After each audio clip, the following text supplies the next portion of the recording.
at any ADB branch or selected branches on Saturdays and holidays. So my brother, you see, if you go somewhere else and you don't receive payment on time, all I can say is Visit any of ADB's 87 networked branches nationwide, whether you are a customer or not, for the best in remittance services. ADB, truly a Greek and more.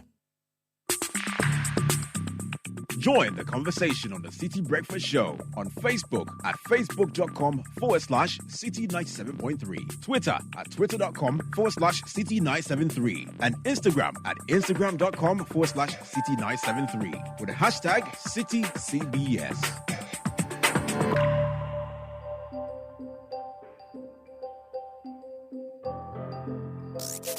Unleashing the power of relevant radio. This is Citi 97.3.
Something inside so strong.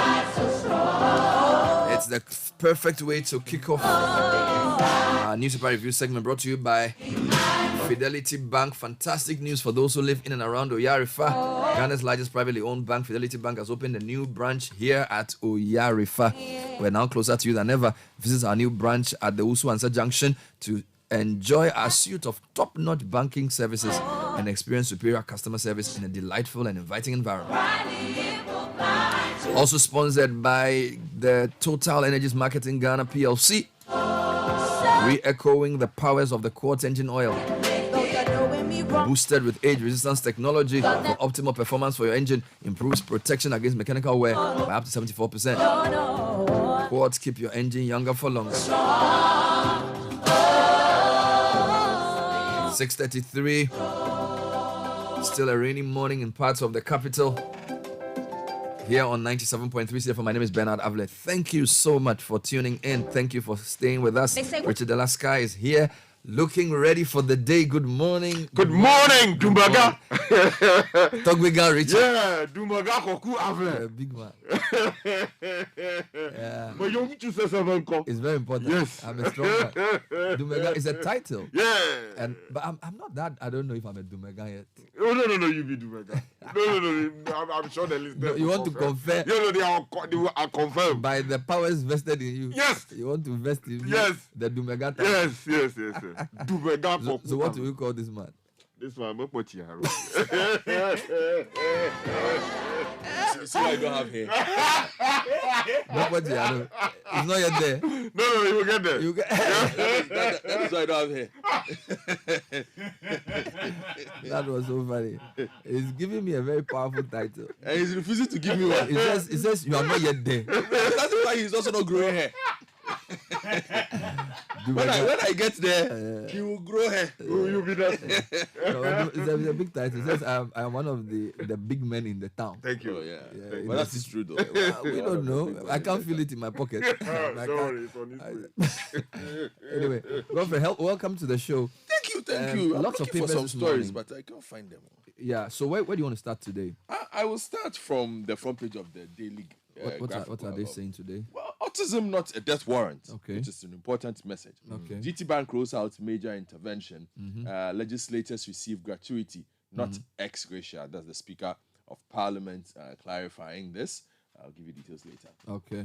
Let me take you to the Ghanaian Times. New $1.98 billion oil refinery opens this August. Plans to produce 5 million metric tons petroleum products. And the Honorable So while Thor is suffering, we have a privately financed oil refinery. Let's hope it helps. Yeah, hopefully. So it's called Sentu. Yeah, Central. Okay. Education Ministry sets up committee to probe teacher licensure exam mass failure. Okay. Also, Dagbon Forum Kokumba Youth condemn hate speech. Vow to maintain peace. Kwabena Japan launches New Dawn campaign.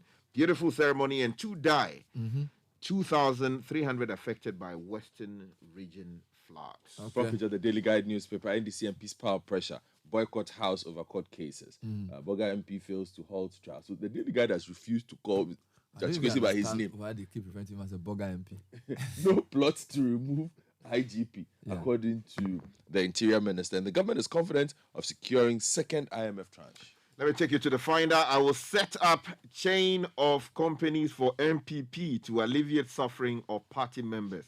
Dr. Efriye Akoto making promises on the front page of the Finder. Also, prospective teacher trainees to write entrance assessment test. Government settles outstanding coupons and principal payments to bondholders. And minority calls for investigations into leak tape, plotting IGB's removal, and Zoom Lion to replicate Thailand's secular economy model in Ghana. Republic Press also goes with the IGP audio, no plans to hack IGP. Judge Kwesi's motion shuts down. Kwabena Japan writes off Alan Baumia, advises NPP not to present people who contributed to current economic crisis. In the US, a 46-year-old Ghanaian has been arrested over the death of his wife. I take you to the Daily Analyst. Alleged plot to remove Dampare. Interior Minister dismisses reports. Says government won't tamper with 2024 elections. And Brojeri is on the front page this morning. Also, Alan spends over 500,000 Ghana cedis monthly on funerals and others. Hey, 500,000 Ghana cedis. Who is saying this? Hobson Adoye is making the disclosure on the front page. And then also, we won't accept party payment. Or no, actually, part payment of 2022 arrears. Food suppliers who've been agitating are here on the front page making the demand. And then MPP asks minority to reconsider boycott. It comes with a photograph of our good friend Patrick Yalboama, who is a member of parliament for the Okaikwe Central constituency. Front page of the Herald newspaper, more trouble for National Cathedral designer Says also Bugrina, Bujeri Ahmed, Adomocho, and others mentioned on security plotting IGP's dismissal.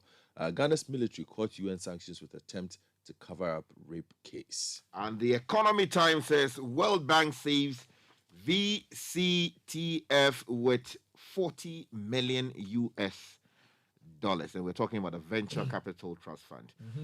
Use media budget to tell Ghanaians how you are cutting down expenditure. And economists is telling government and be disciplined in the fiscal management space. Rating agencies can't be blamed wholly. This is President Akufo-Addo being told. Okay. Finally, from me, Bernard, the front page of the BNFT. Financial sector regulators yet to publish annual reports. Analysts cite double standards. Say it stifles FDI inflow. June inflation is rising, according to the paper. And pension AUM raised to 49 billion Ghana cedis. Okay, so that's all on the BNFT front page with some nice diagrams. CityNewsroom.com. Lots of political stories. 2024 polls. MPP will struggle to convince Ghanaians of our economic crisis. This is Kwame P. Also, Kwabene Japan is in the news. He says, let's not present people, you read this already, who contributed to current economic crisis. He also says, don't allow newcomers. Charlie says that the battle is, his lines are drawn. Don't allow newcomers to lead MPP in 2024. Kwabene Japan to delegates. Now, a few stories from the court. Kweson's lawyers vow to appeal High Court ruling on stay of proceedings. Then the leak tip, Interior Minister denies plot to oust Dampare or rig 2024 elections. Now, in terms of Parliament, Chairmen had to engage Atu Forsen on minorities' boycott of parliamentary business. Meanwhile, we're told IGP must ignore despicable leak tip, according to Peter Tobu. If you go to citybusinessnews.com, the lead story, Ghana's road to economic recovery will be difficult. This is Kwame Pionim as well. Trade Minister is happy with work at Central Oil Refinery. Over 420 suspected loan app operators arrested. And then Finance Minister is hopeful IMF will disburse second tranche of 3 billion soon. My journal has a couple of interesting stories on its news feed. Dr. Kofi Konarepeko has been interviewed. He says that he can run the country with 40 ministers. Former trade minister, who's one of the 10 aspirants, says he can run Ghana with 40 ministers. Runway lighting stolen from Nigerian airport. That story is making all kinds of ways. Charlie, they stole it. Let's start from there. I'll come there. Meanwhile, bench warrant issued for businessman's arrest for 61 million CD theft. And then, so this, if you say you want that story. Yeah, in fact. So, Apreku says he can govern Ghana not more than 40 ministers. And then let me give you a few others before we go there. MPP raised Baumia leads Tremanting in latest poll. We read this yesterday from City News. It's on Class FM's website. That poll will be discussed later on. And then government impressed with Dampare. There's no plot to remove him. Interior Minister reacting. Takrady Port receives largest bulk ship since its construction in 1928. Very interesting story on Class FM as well. Now, you want me to go to the airport? Niger. You are interested in the stolen... Charlie, when I saw the story, I was asking myself whether this is true. A whole lighting system at an airport. People went and removed. How is that possible? Well, it's actually a BBC story. Yes. And I'm just trying to get the details for you. Okay, I have the details in front of me. So let me go to page 5 of the Ghanaian Times. Tell the story from the BBC. Runway lighting system stolen from Nigerian airport. The story says thieves have stolen the lighting system for one of the runways at Nigeria's busiest airport just months after it was installed. An airport authority spokesman has confirmed to the BBC. Now, an investigation has now been launched to quote-unquote arrest the criminals and recover what's missing. Yakubu Funtua added. It is not clear when the system was taken from the Murtala Mohammed International Airport in Lagos, but local media reported that airport workers were involved in the theft. Now, the ground lights were installed in November, ending years of after-dusk restrictions on landing on that wing of the airport. Domestic carriers were forced to divert to international section and taxi about 4 kilometers back to the right terminal, which caused flights to Don't they have disruptions. cameras there to check?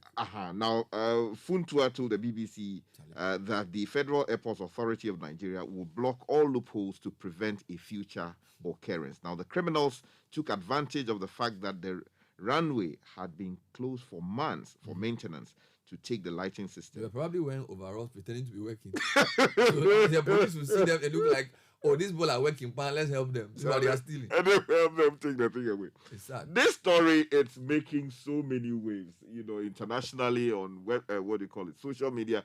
Everybody is talking about it. The BBC has been busy the past 2 days. And there was one story I was looking for, the IJM story, the child trafficking. Yeah, that story has received some pushback from some civil society groups, but I'm not even sure if the full release has been aired yet. Yes, they have. They have aired the full. Because I saw a release from some people who said that they thought parts of the story were not necessarily. No, it's not some people we want to hear from. We want to hear from the IJM. The IJM. They are the ones. They sent out.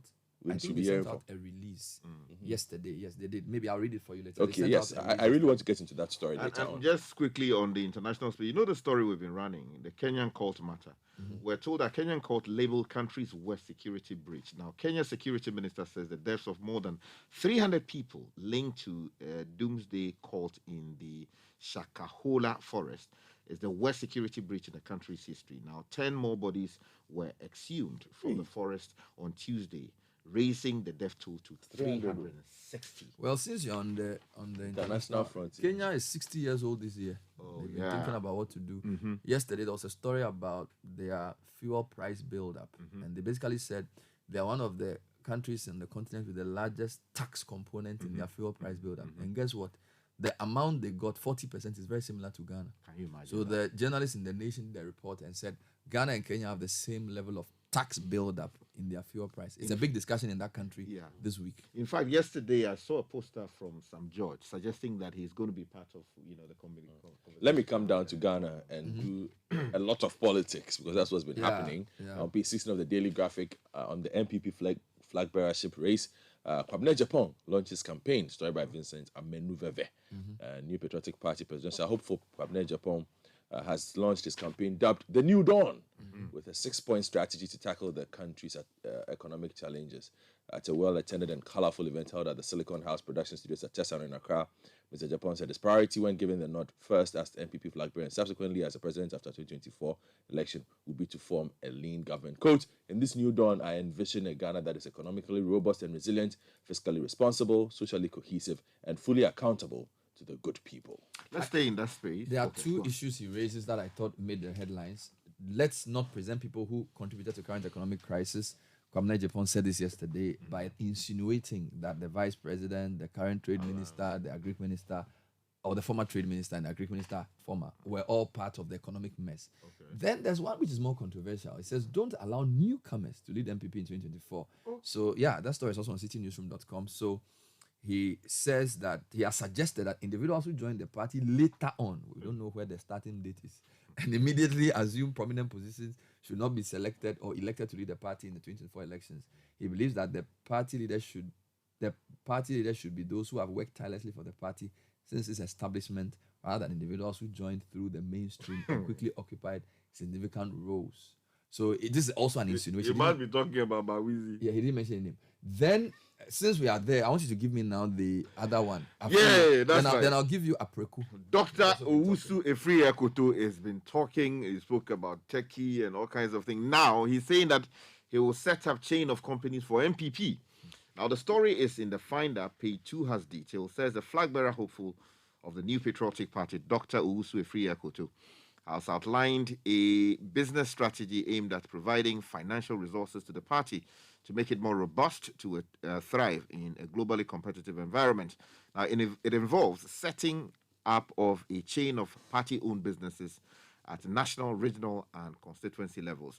Now, a holding company that would manage the companies would also be deeply involved in investment to generate wealth. The story goes on to say these businesses would generate revenue to run the party as well as provide gainful employment opportunities for its members to alleviate their plight. Now, in the view of Dr. Akoto, the strategy which he christened linking party to government is the best sustainable means of effectively managing the party at all levels. A lot of people have been talking. Dr. Apreku, who's also a former trade minister, says he can run his administration with not more than 40 ministers. What I want to do, though, is to give you Kwame Pianim, because he was at the event yesterday, Kwabena Japan's event, and he says MPP will struggle to convince Ghanaians of economic crisis A renowned economist, Kwame Pionim, has predicted that the MPP will face significant challenges during the campaign for the 2024 elections due to the current economic difficulties in the country. Pionim emphasized the daunting task the MPP will have to overcome in order to secure victory in 2024, as Ghanaians are likely to experience severe economic hardships during that time. He anticipates that the MPP will struggle to convince voters to support them to break the 8-year cycle of governance, advising the government to be cautious and deliberate in its actions. When asked during an interview on Eyewitness News if the MPP would have a smooth campaign process after failing to fulfill some of its promises to revive the economy, Pionim responded, "No, it's going to be difficult in 2024, and this is why I applaud the young people who are brave enough and are prepared to take on this challenge and sacrifice for the nation." Talking about the likes of Kwabena Ejepong. Let me take you to the other side of the political divide, the NDC.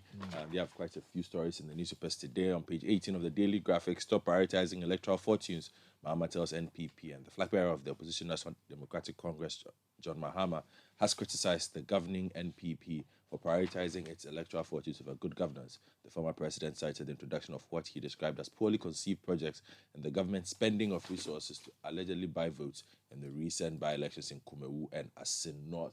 On page 19 of the same paper, the Accra High Court has dismissed an application filed by the Member of Parliament for Asin North, James Achikwesin, which sought to put his perjury and forgery trial on hold until the Court of Appeal determines an application against the trial. In a ruling yesterday, the court, presided over by Justice Mary Mami Ikwe-Yenzu, said no exceptional circumstances had been proven by Kweson's lawyers to warrant the grant of stay of proceedings. And then if you go to the front page of the Daily Guide, NDC MPs pile pressure by boycotting the House. Parliamentarians from the opposition NDC boycotted the session on Tuesday, piling pressure on the government to drop court cases against some of their colleagues.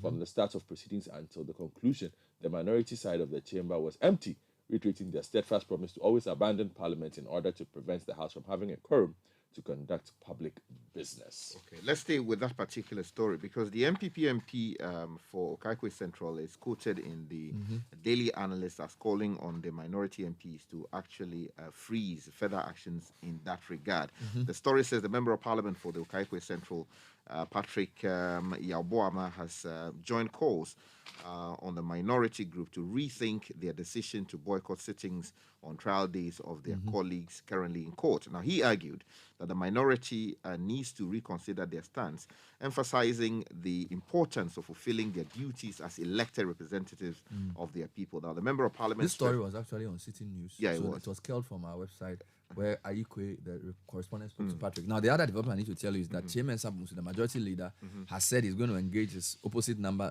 Kaselatu Forcing, to try and resolve the matter.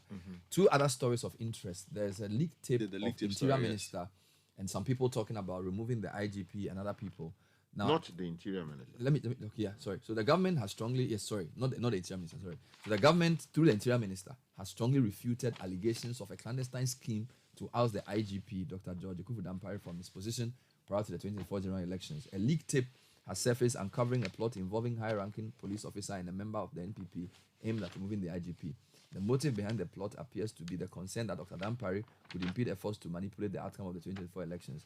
In response to these claims, the Interior Minister Bruce Derry, addressing a press conference in Parliament on Tuesday, dismissed the allegations, urging the public to disregard them as baseless and unfounded. Now, the Finder has a follow-up story. The minority in the same Parliament is calling for investigations into that issue. A plot to remove IGP Dampare has alarmed the NDC minority in Parliament. This is the Finder.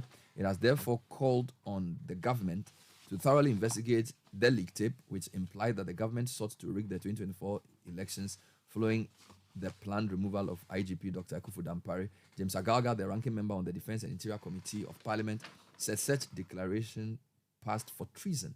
He also called for urgent action to be taken by the government to deal with the leaked audio hatching a plot to remove the IGP. Okay, Bernard, let's still stay with issues of elections because there's a story, Kel, from your interview with, what's the name? What's the name? Ejako. Yes, on the back page of the Daily Analyst, says 8 MPP flag bearer aspirants form an alliance against Dr. Baumia. Now, the New Patriotic Party flag bearer aspirant, Boache Ejako, has intimated that some of his colleagues in the flag bearership race, numbering 8, are against the candidacy of Vice President Dr. Mahmoud Bawumia and will throw their weight behind another aspirant in the event of a runoff. Now, speaking on Monday on City TV's Point of View program, he emphasized that the 8 of them regularly communicate and will likely take the collective decision against the Vice President, Dr. Mahmoud Bawumia, when the opportunity Now, which is interesting because in the latest poll that has been released, Bawumia appears to have taken a lead over his main contenders. And his lead is now around 35%, followed by Alan Chamantin, who is in the late 20s. We'll be discussing that later on a different Okay, let me take you to the business pages now, page 3 of the BNFT Financial Sector Regulators yet to publish annual report. And the story says that failure of the financial sector's four regulators to publish their respective annual reports in a timely fashion has raised concerns among industry experts and stakeholders alike, who say it represents double standards, dampens confidence, particularly at a time when it is sorely needed.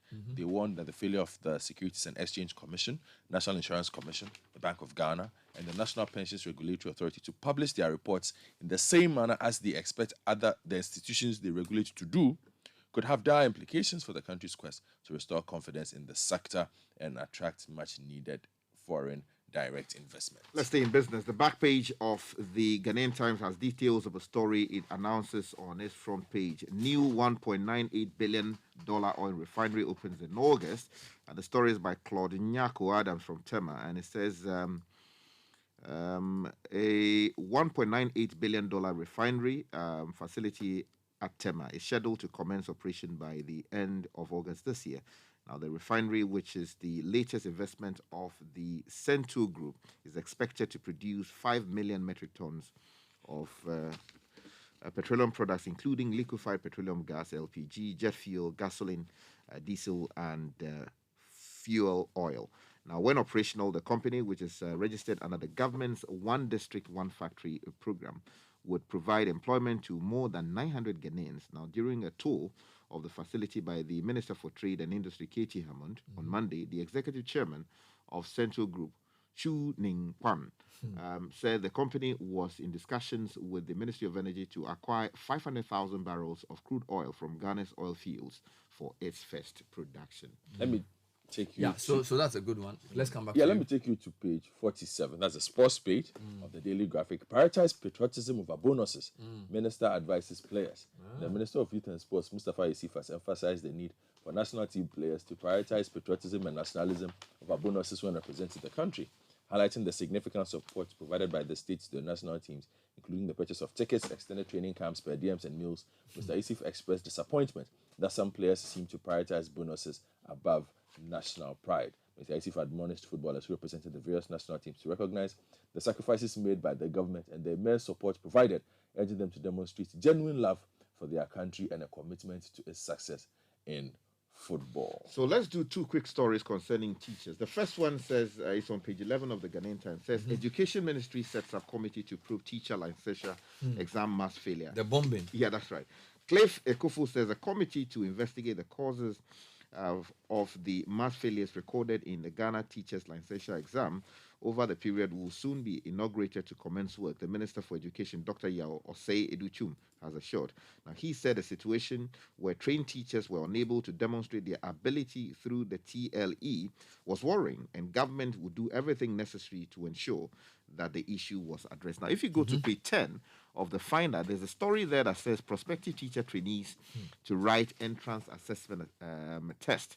It is by Christabel Oboshi Annan, and it says the registrar of the National Teaching Council, NTC, Dr. Christian Adaipoku, says the Ministry of Education is considering the possibility of introducing an entrance assessment as part of the selection process for teacher education admissions. Now, this, according to him, is to ensure that the college gate serves as the stopping point for people who potentially may not be able to become teachers. I'll give you a final one, which is not really a story. It's an article. It says Ghana's population is young and rapidly urbanizing.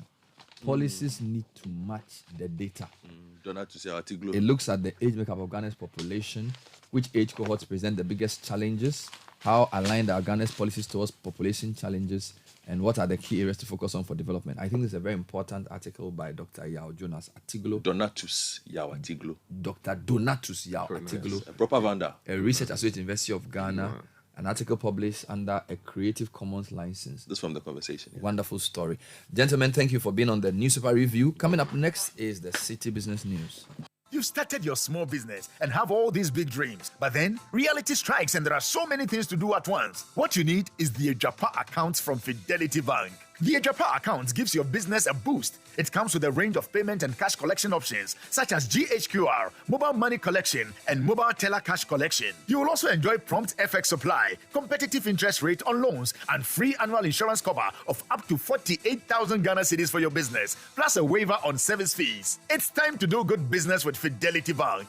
Dial *776*0# or visit www.fidelitybank.com.gh to sign up for a Fidelity Ejapa account today, because together we are more. Terms and conditions apply. Fidelity Bank, believe with us. You know your papa see that? And his rickety car. Hey, papa! Bobo, so how your engine now? It is half man, half amazing. Thanks to Quartz and you. Don't feel better energy. Can't touch this. Actually, guys, so Sancho's engine just died like that. Yes, so Somebody managed to convince him that there is a better engine oil than Quartz, and he switched. Sancho Panza. Now, which engine oil can be better than Quartz? No other, my guy. Quartz with its age-resistant technology, it keeps your engine younger for longer. Now you know. Have you guys seen the new bottle design? It's superb. Quartz 9000 from Total Energies there improves fuel efficiency. Why do you think Mr. Mane and Logoso have taken the Quartz Nation movement World Cup like that? Sorry. Chairman. Hey, Quartz. Keep your engine younger for longer. This is the Citi Breakfast Show, the city's biggest conversation.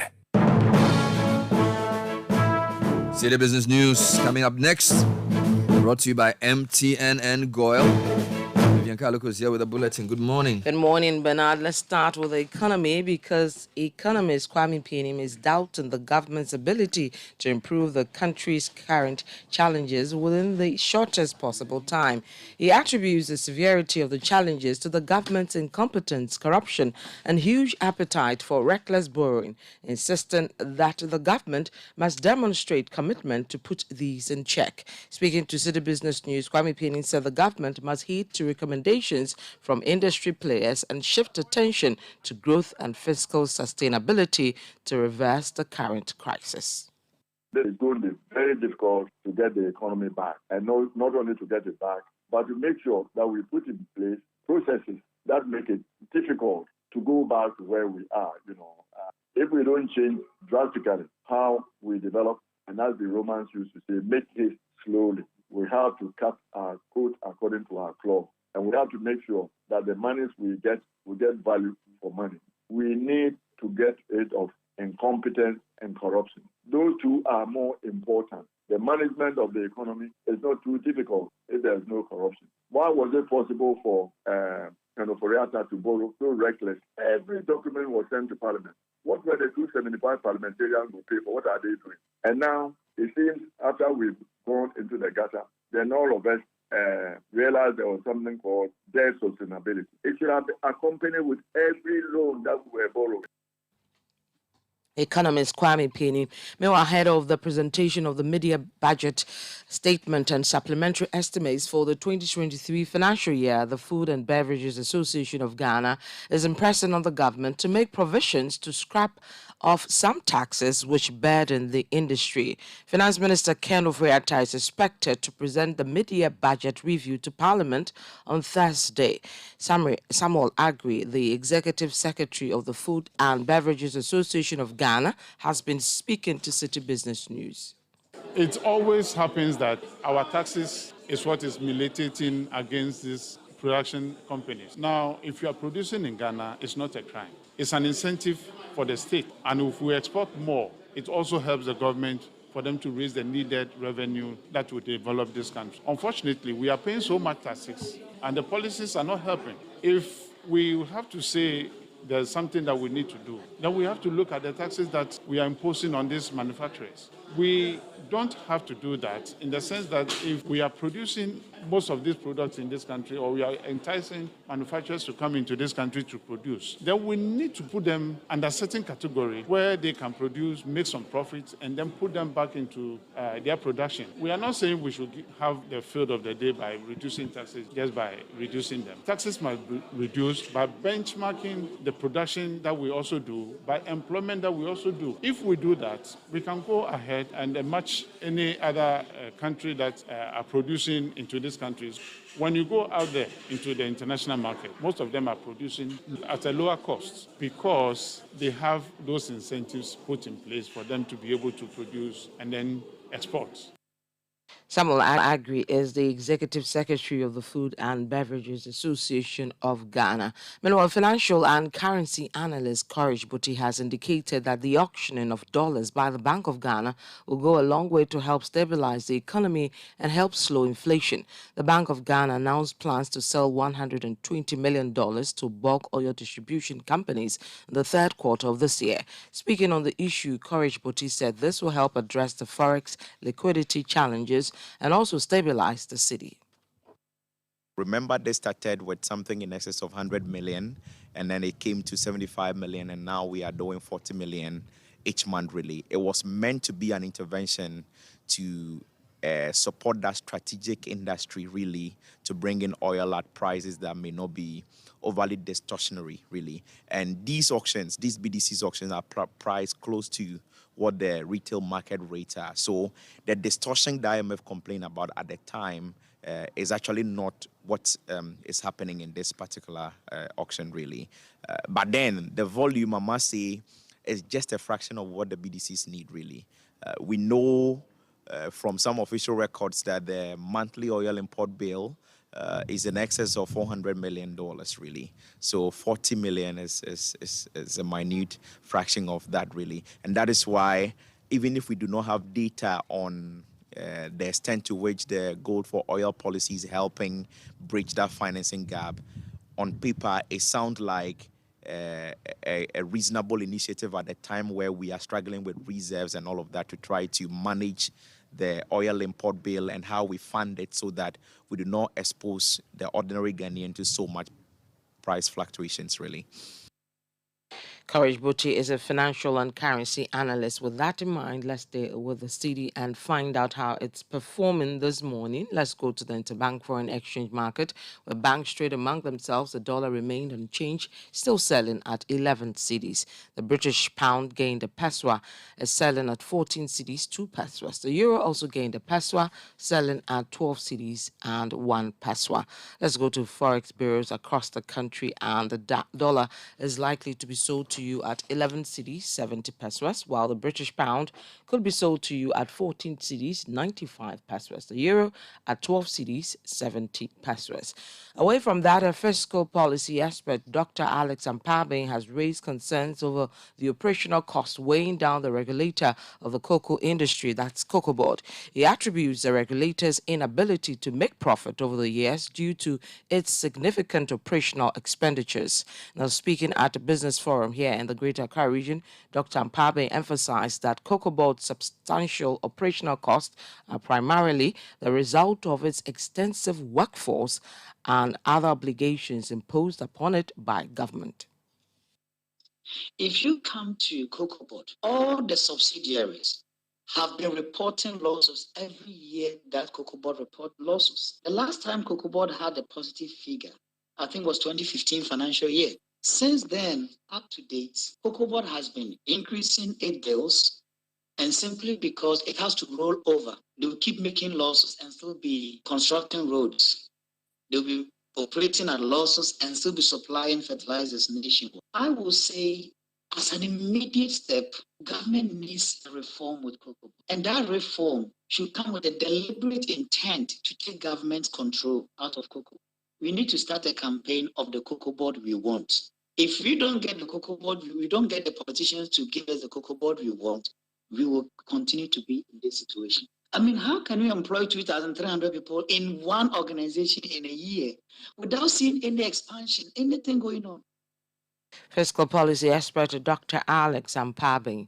Now, the management of the Ghana Trade Fair Company Limited says it is committed to converting the Trade Fair Center into a leading trading hub in West Africa.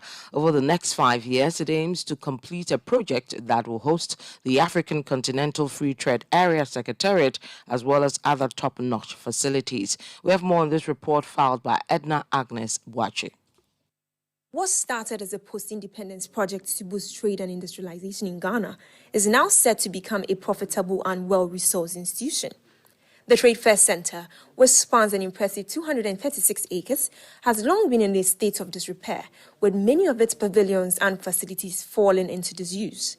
However, the Ghana Trade Fair Company Limited has announced an ambitious plan to revitalize the site after it was demolished. We will house the Africa Free Trade, Continental Free Trade Area. We are building our main convention and exhibition facilities here on site. So the next 3 to 5 years, that is our goal. We have plans to build a hotel on site so that when you come to a convention or when you come to an exhibition, you have somewhere that you can sleep on. We also plan to develop a retail enclave, so a retail mall, a made in Ghana pavilion, somewhere that when you come to an exhibition, you can shop. The center, which will be referred to as the Trade and Expo City, will be a modern and well-equipped facility, leveraging Ghana's global market potential. Following the development of the horizontal infrastructure, the management of the company will initiate the processes of selecting investors to develop various lots through open competitive bidding. You, the investor, when you come on board, you don't need to worry about where the water is, where the power is, where your fiber cables are, where the road and sewage are. We will put that in and it will service the entire yard. So all you need to do is come in. Finance Minister Ken Oforiatta said the redevelopment presents a unique opportunity for Ghana to solidify its position as a regional economic powerhouse. Ghana, as small as we are, led political independence, and we are then destined to lead the economic emancipation, situating AFCFTA in here. And this is where the trade fair project for me lies. That report was filed by Citi Business News' Edna Agnes Boache. Let's now join Gillian Hammer of Data Bank for the difference between a bear and a bull. What is the most powerful force in the universe? It's not the law of physics. Rather, it's compound interest. Why? Because it can help you multiply your money many times over, turning a few CDs into big money as the years pass. Compounding is a simple idea where the investments you make will earn a return each year. If you reinvest these earnings by putting them back into your original investment, you'll have a much bigger base of money in the future. This is one of the best ways to make your money grow, and it doesn't matter whether you invest in bonds, stocks, or other asset classes. You can put the power of compound interest to work for you. The rule of 72 is a simple formula to help you figure out how long it will take for your initial investment to double, thanks to compounding interest. The formula is 72 divided by the rate of return. For example, if your money is growing at 5% a year, it will take 14.4 years to double. If it grows at 10%, then 7.2 years. If it grows at 15%, then just under 5 years to double. The younger you are and the longer your investing horizon, the more compound interest can work its magic. But remember, don't just chase returns. Do your research and talk to a financial advisor. Gillian Hammer of Data Bank on compound interest. Well, that's it for the breakfast edition of Citi Business News, brought to you by MTN and Goel. It is also powered by your most comprehensive business news website, citibusinessnews.com. Log on to that website to get more business news updates. The business news team returns at 1 o'clock with the latest in the world of business. My name is Vivian Kai. Loco, do have a good business day. Want to feel energized for more? Fuel up with Super XP Ron 95 and Diesel XP high performance products from Goyle. Our high grade fuel comes at no extra cost, but with more power. And our Diesel XP, it's low in sulfur, making it an eco-friendly option for your vehicle. Experience high performance and quality with our products. Available everywhere. Choose Super XP Ron 95 and Diesel XP for an energizing driving experience. Goyle, good energy. If home is where the heart is, then let's go home. Shall we? Let's go where the entertainment is. Where the passion is.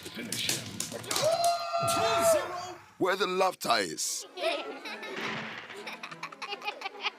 And sometimes, even the tears too. Let's go where we feel safe enough to share our opinions. And send tweets. Where we do that embarrassing little dance to our favorite song. Let's go home where the love, the care, and the joy live. There's no place like home. Connect your home to super fast internet with affordable data bundles from MTN Home. Visit broadband.mtn.com.gh or your My MTN app to sign up today. MTN. Join the conversation on the Citi Breakfast Show on Facebook at facebook.com/Citi97.3, Twitter at twitter.com/Citi973, and Instagram at instagram.com/Citi973 with the hashtag CitiCBS.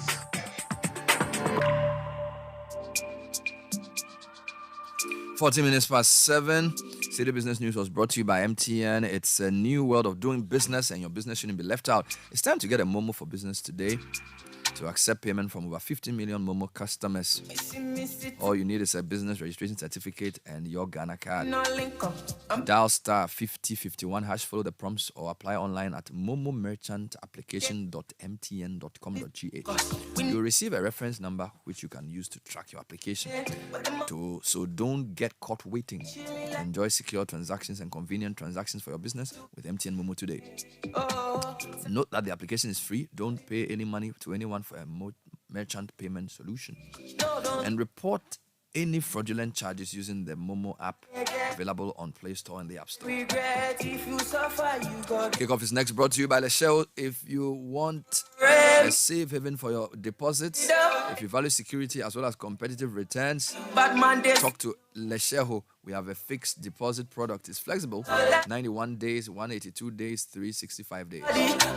Call us on 0577 707 700. Leshell, let's improve life. It's my life. And Shell has introduced to our market the Helix HX3 20W50. It's the right multi-grade motor oil that meets the needs of commercial vehicles that run on petrol engines. It contains additives that protect the engines of older vehicles while reducing the maintenance costs. There's no substitute for good quality motor oil in your car. With time, all engines age and experience wear that can shorten engine life, which is why the Shell Helix HX3 20W50 is here. We have the 209 litre, the 5 litre, and the 1 litre. Shell Helix, designed for ultimate engine performance.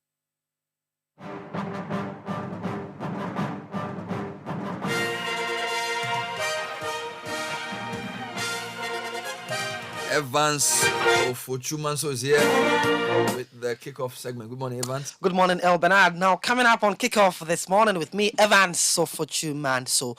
The GFA president, Keto Kraku, has described the Ghana football philosophy to be launched today as his biggest gift to the Ghana football stakeholders.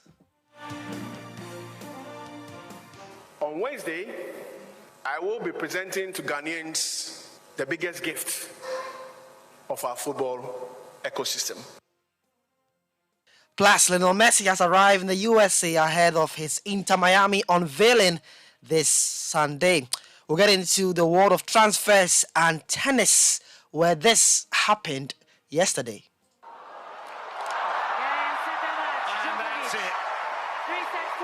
A 33rd consecutive match winner, Wimbledon. He still hasn't lost on centre court for 10 years. There's more to come, and that's a delightful embrace at the net.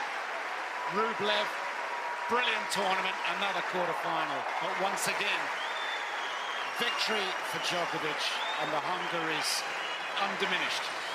Yes, Novak Djokovic came from a set down to defeat Andrei Rublev and advanced to his 46th Grand Slam semi-final.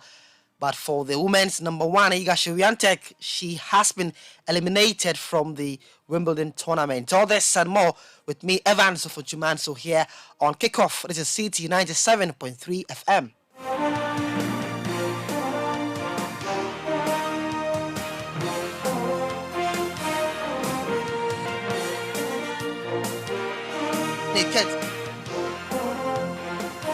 All right, let's get into the stories now. And Samba football, we know, is to the Brazilians as tiki-taka is to Spain. And after several weeks of searching and trying to find what's for Ghana, the GFA has finally found Ghana's football DNA, which will be the nation's coaching and playing philosophy. Well, a grand launch is set today in Accra to announce the national football philosophy, which follows research by the GFA Technical Directorate with input from coaches, administrators, players, referees, supporters, traditional authorities, women in football, the media, and politicians. And here's GFA President Keto Kraku ahead of the launch today of the Ghana Football DNA. On Wednesday, I will be presenting to Ghanaians the biggest gift of our football ecosystem. Finally, we have a scientific work done by the Technical Directorate, a document that will guide our football, a document that will develop our football, a document that would identify the identity of the Ghanaian game. When you speak to Mohamed Polo, he will speak about the agro. On Wednesday, we will launch the official Ghanaian playing philosophy, the DNA of the Ghanaian football. All right, so that's the GFA president, Keto Kraku, speaking on that Ghana football DNA. They found it eventually. And so City Sports will be there to bring you more updates on the style of football that you have to expect now from our national teams going forward. And speaking of the GFA president, executive council member, that Samuel Nimado believes that Keto Kraku's administration is open to criticism. He said this in the aftermath of the 29th GFA Congress held in Kumasi, where the GFA president highlighted in his speech that he has documents to hurt his rivals, but he will not do that. And here's Nimado speaking to City Sports on this subject. So I think what he's saying is that we should criticize, but we should be objective. We should not destroy our brand. I think it's a good message. If you want to destroy the brand, the industry, and at the same time you want to rule the industry, how do you destroy something that you want to lead? We can have diverse opinions.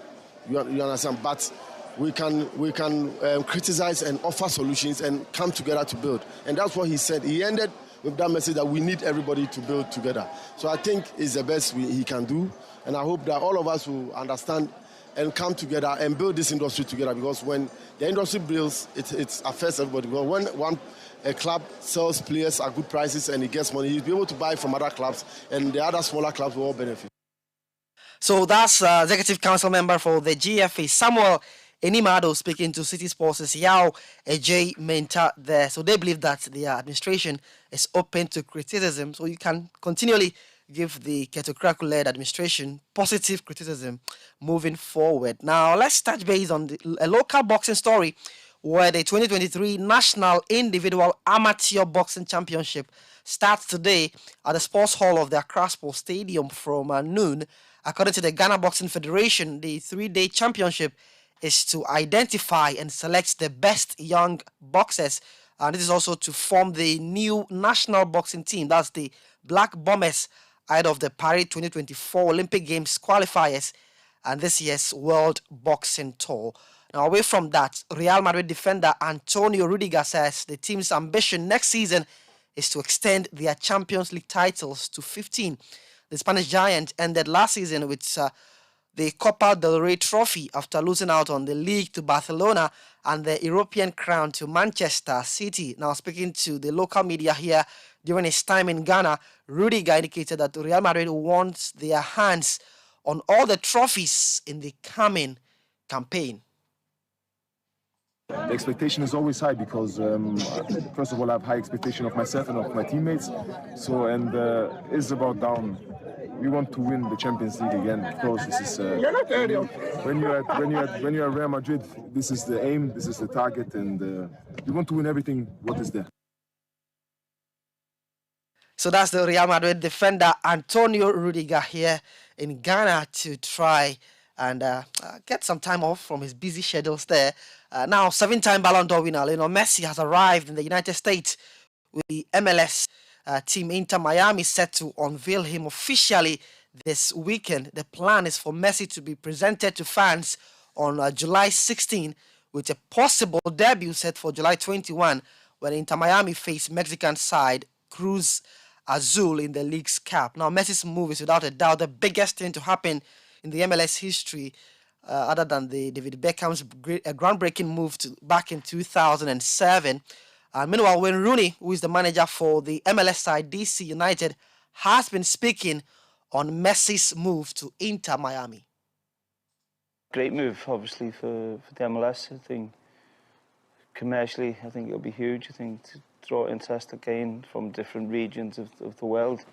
I'm sure it'll do that as well, because you're getting arguably the best player to ever play the game, and I'm sure he'll come in and want to be competitive and want to try and help Miami climb the table. So I think not just fans, but coaches, players, I think everyone's excited to have him in the league. So that's the former Manchester United striker Wayne Rooney speaking on Lionel Messi's move to the Major League Soccer of the USA. Now, Harry Kane will return to training today amidst uncertainty regarding his future at Tottenham. Also, we understand that Bournemouth have agreed a deal with Lyon for midfielder Romain Favre, believed to be worth 15 million euros. And Brighton midfielder Moses Caicedo has admitted he can't say no to a move to Chelsea this summer. The Blues remain in talks to sign the midfielder from the Seagulls.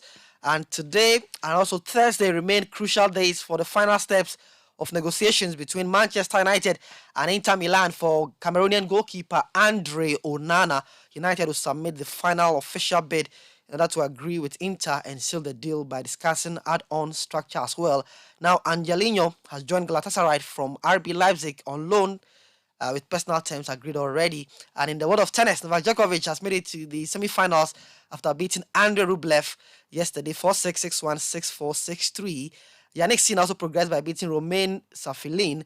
And today, Carlos Alcaraz, the top seed, is up against Holger Rune. Third seed, Daniel Medvedev, will face Christopher Eubanks. In the women's singles, also, wildcard Alina Svitolina progressed after upsetting Iga Swiatek 7-5, 6-7, 6-2 to reach the Wimbledon semi-final. And she faces Marketa Vondrousova, who also upsets American forces Jessica Pegula 6-2, 2-6, 6-4. Later today, we have Madison Keys against Arina Sabalenka, the second seed. Ons Jabeur will face Elina Rybakina. That's the latest here for you on Kickoff here on Citi 97.3 FM. We are back 5 p.m. with Sports Flash. For more sports, citisportsonline.com is your hub. Hasta la próxima. From me, Evans Ofochu Manso.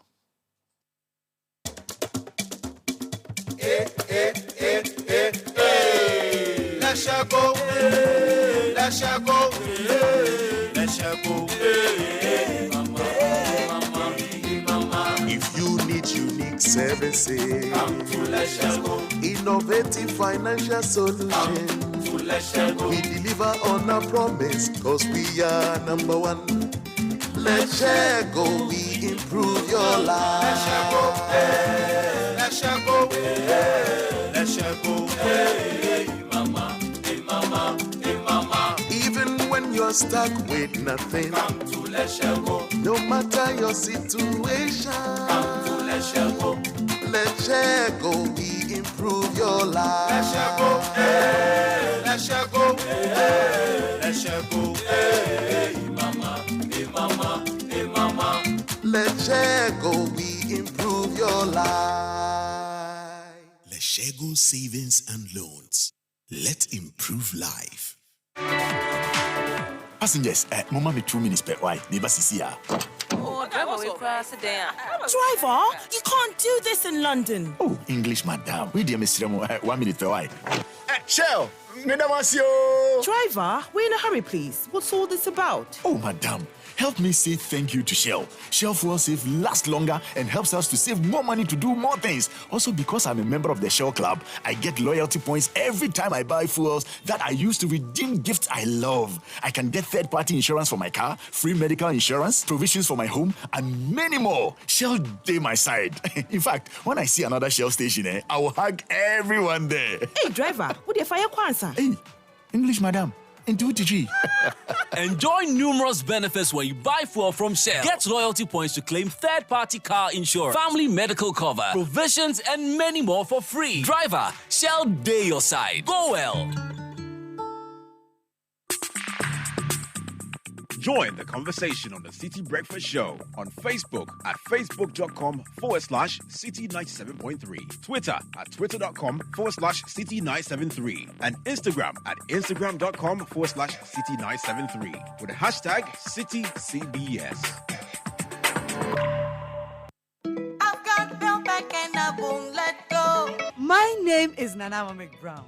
Many people think I get what I want anytime because I am popular. No, that is not true. It is because me and Kasano, I like the best, and when I find it, I stick to it. I have found Bell Pack Tea Roll, and I'm stuck with it. It is soft but not weak, strong but not hard. It is just perfect. Bell Pack Tea Roll is smooth and gentle on the skin. Same as Bell Pack Kitchen Towel. It cleans in one wipe. You can soak, squeeze, and clean again. One Bell Pack Kitchen Towel lasts longer and saves you money. It's time you switch to Bell Pack today and experience the perfect paper tissue. Say pocket tissue, table napkins, tea roll, and a kitchen towel. Paper chow. Bell Pack is simply the best. Bell Pack, just perfect. To be a Bell Pack distributor, call 055-11-44400. Another quality product from Bell Aqua. So good like Bell Pack. My name is Seth McAndo, a certified registered anesthetist. We've known Old Mutual for 5 years now. And for us, Old Mutual is more than an insurer. Old Mutual is a family. Since we began having a relationship with Old Mutual, in fact, we've enjoyed a lot because of their tailored-made products that they give the association. Now, our retirees are excited. Our prospective retirees are also happy going on pension. And those of us who will be going on pension later on in life, we also believe we have a future, all because of Old Mutual. Old Mutual is 10 years, and on behalf of my president and the entire membership of GACRA, we say congratulations to Old Mutual. Old Mutual, celebrating 10 years of greatness. Call us now on 050-157-9204. Home is a reflection of who you are, so you need a wide variety of colors, patterns, textures, and styles to personalize your space so it feels like home. Visit the Orchid Deco Superstore on Spinkters Road today. This is the Citi Breakfast Show, the city's biggest conversation. The Citi Breakfast Show. Rise above the noise. It's so cool. Praise the Most High God.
Wabuaji and the squad Papayao, Nana Frema, Kwam Boateng and Adjon Shira, wishing our dear wife and mother, Mrs. Abena Aprikua Bedua Boaji, happy birthday.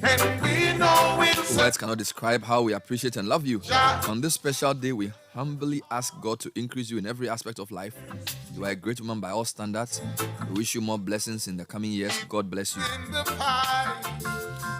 Wishing Theophilus Acrobato of PCG Trinity Congregation Committee for Tema and Tridasi JHS. No man can make us laugh the way you do. No matter how hard we try, no matter what we do, we will never be able to thank you enough for all the love and care you filled our lives with. You are our hero, our icon, and all we wish you is a happy birthday, Daddy. From Patricia, your love, Sanda, Anissa, Bella, Manasseh, and all. A shout out to Janice Aseye Avle. You are 9 years old today. From your father Michael, your mother Miriam, and your brother Makafui, and your uncle and your cousins. Janice Aseye Avle. And also, happy 15th wedding anniversary to Mr. and Mrs. Emmanuel Ben Sam. Michael Insedu is praying for God's uncommon grace, favor, and protection for your marriage from this day forth. God richly bless you guys. Nathan has a couple more. Yes. I'd like to say happy birthday to Peter Debra. Peter Debra, he's a huge Arsenal fan, and he's one of my in-laws. So Peter Debra, happy birthday to you, coming from myself, from Gina, and from the entire Amarco family.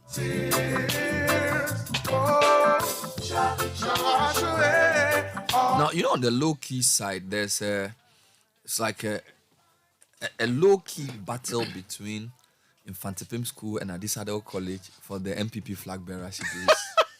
Like, no. It's like, you know, Infantipim and Adisadel are the two big rivals. Historically, they were the first two boys' schools in Ghana. Okay. 1876 and 1910. Okay. Right? One was Methodist, the other is Anglican. Traditionally, Infantipim was good at science. This is what I know from the history. Adisadel was good at the arts. So people who did Greek, Latin will go to Adisco. People who did science will go to Infantipim. Things have changed. So if you push the rivalries to their basic unit, in Ghana, there's Adisadel versus Infantipim. It's the basic rivalry. There are a few others. Like you have Prempe versus Opokuware, Presec Accra Academy, those kind of things. But I think at its root, now among the 10, so far, 3 went to Infantipim and 2 went to Adisadel. Okay. So it's looking some way. So you have Kabnaja Japan, Infantipim School. You've got Boachi Jako, Infantipim School. And then Jogate. I Infantipim School. see. And then you have Kennedy Japan and Alan. They went to Adisadel College. So that's 5. So it's a low key. So I want to explore that angle later. Interesting. Yeah, but not now. Now I want to talk about swimming. Now the other thing we want to do is that the only way we know you went to a Dadaba school in Ghana, you know, our public schools now are not Dadaba schools. Because the Dadaba schools are now TIS, GIS, SOS, Lincoln. Shield, Lincoln, and those things. But when I was in secondary school, the Dadaba school in Ghana was at Timota because they had swimming pool. So when you go to, you know, Philip Shaw and Co, they were playing cricket and doing swimming. You know, 3 towns they were swimming, but they were swimming in the sea. So they were not packed. No, see, honestly, they used to make a lot of noise about that, their swimming pool. These days, they are even underselling it. Those days, I had an older brother, he never let me like sleep. Like, Motown. Do you play cricket in your school? As if cricket was some badge of honor. I think the swimming was more serious because swimming is an important skill. Like as we grow, we realize that a lot of the skills that we, at least me, I don't know how to swim.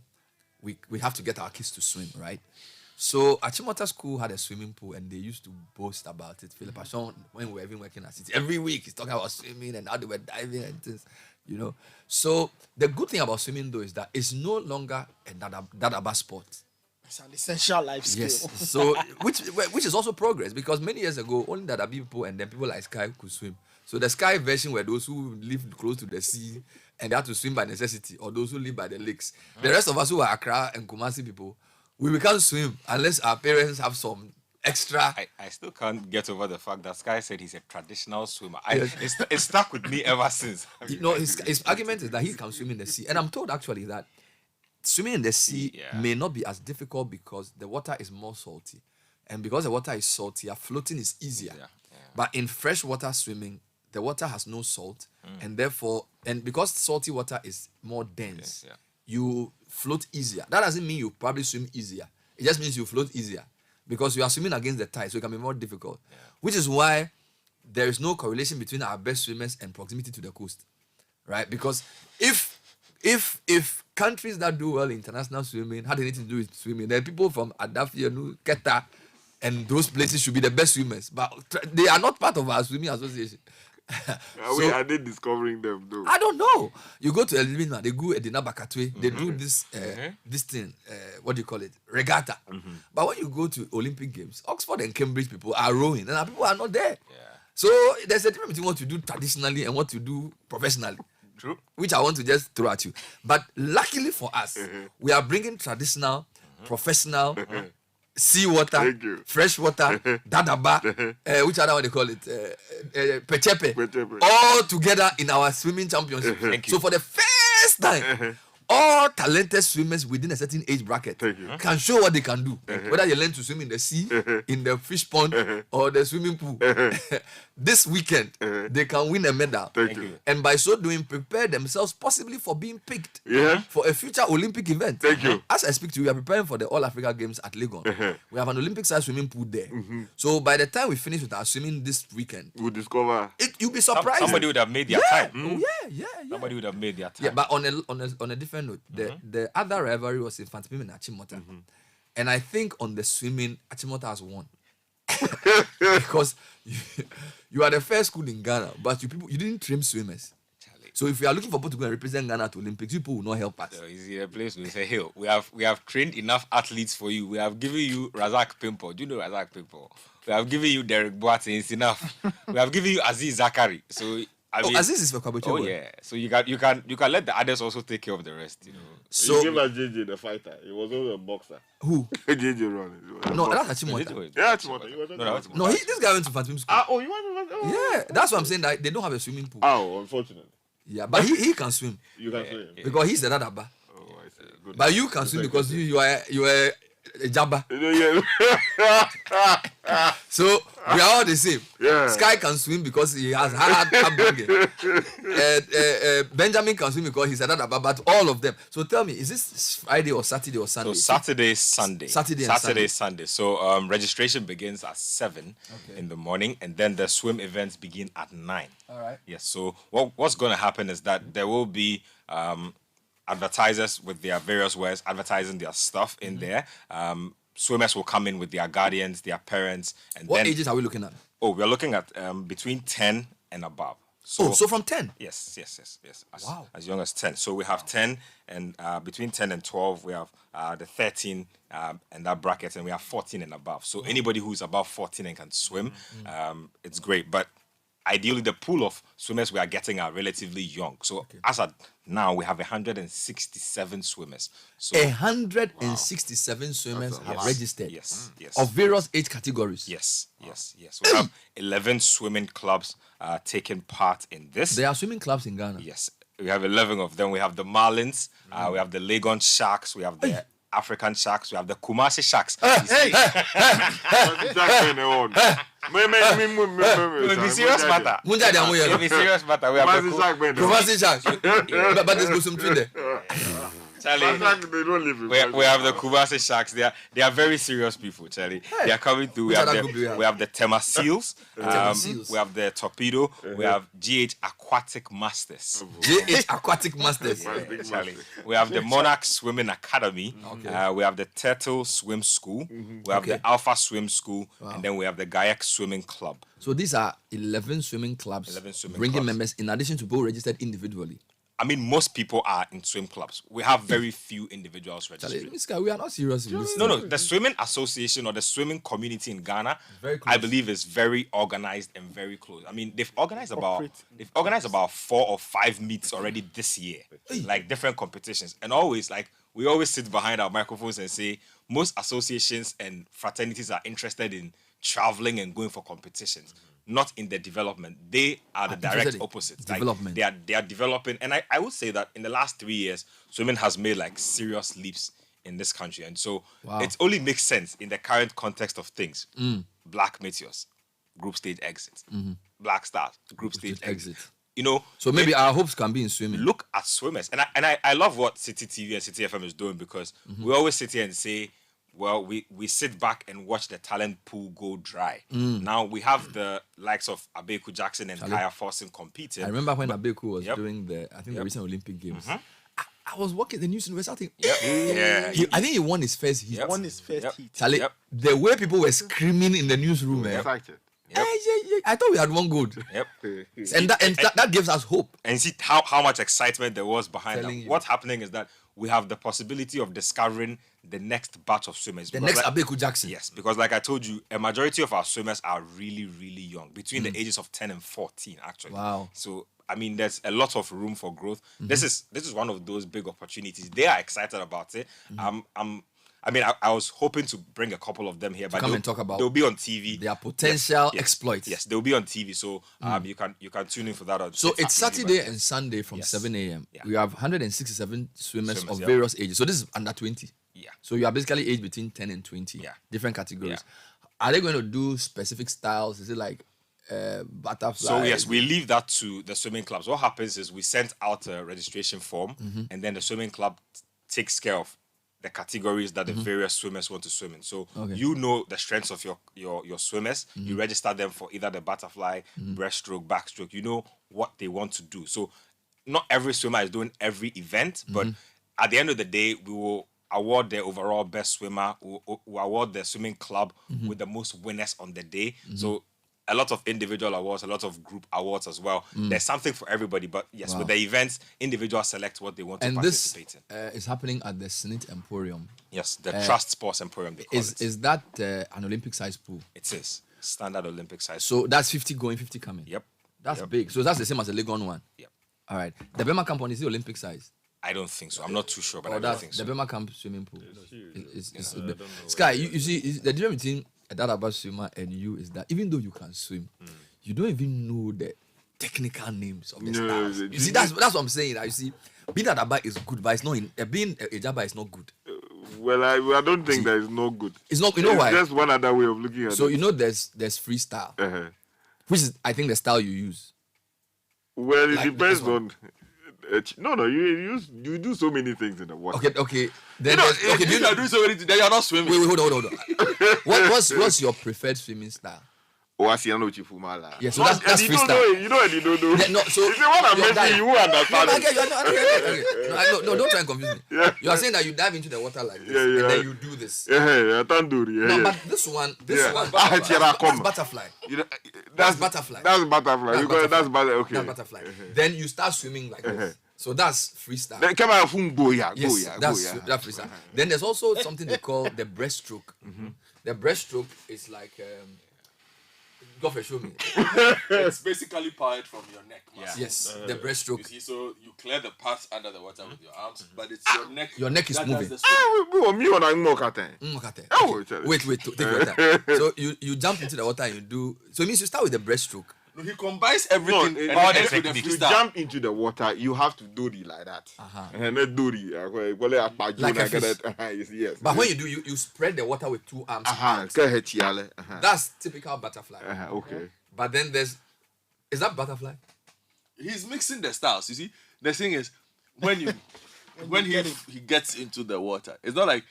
He says he dives. He dives and then he moves a bit in the water. Yeah, because there's a process to picking up momentum. So when you propel yourself, do you spread the water, your arms out wide? Yeah. So if you are under the water, yes. If you are under the water, your head is buried. Don't confuse. He swims freestyle.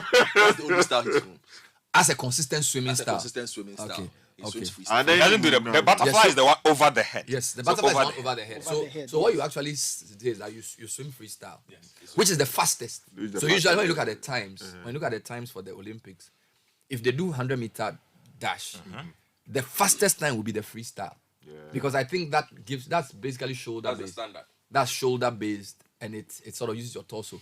The breaststroke and the butterfly are more technical. I see. They are more technical. Yeah. And the backstroke is probably the most difficult. That's when you turn your back. That's an experienced swimmer doing the backstroke. Your feet are propelling you, but your hands are equally. And your face so is I'm thinking that this weekend we'll see a lot of freestyle because freestyle is for the time. Yeah. And then usually when I watch the Olympics swim, what I like is they have the mixed relays where that's one of the most technical. So somebody comes and does freestyle, then the person he takes over from does another style. It's very complicated, but those things show you the technicalities involved. Yeah, and then also the capacity to stay underwater. Yes. It's one thing that teaches you about endurance. Yep. So, for instance, I mean, if you go to and let me say good morning to Gostheim Kluche or Cyril Kluche, former, we grew up. God's time. It will be a quick God's time Kluche, as if it's a normal name.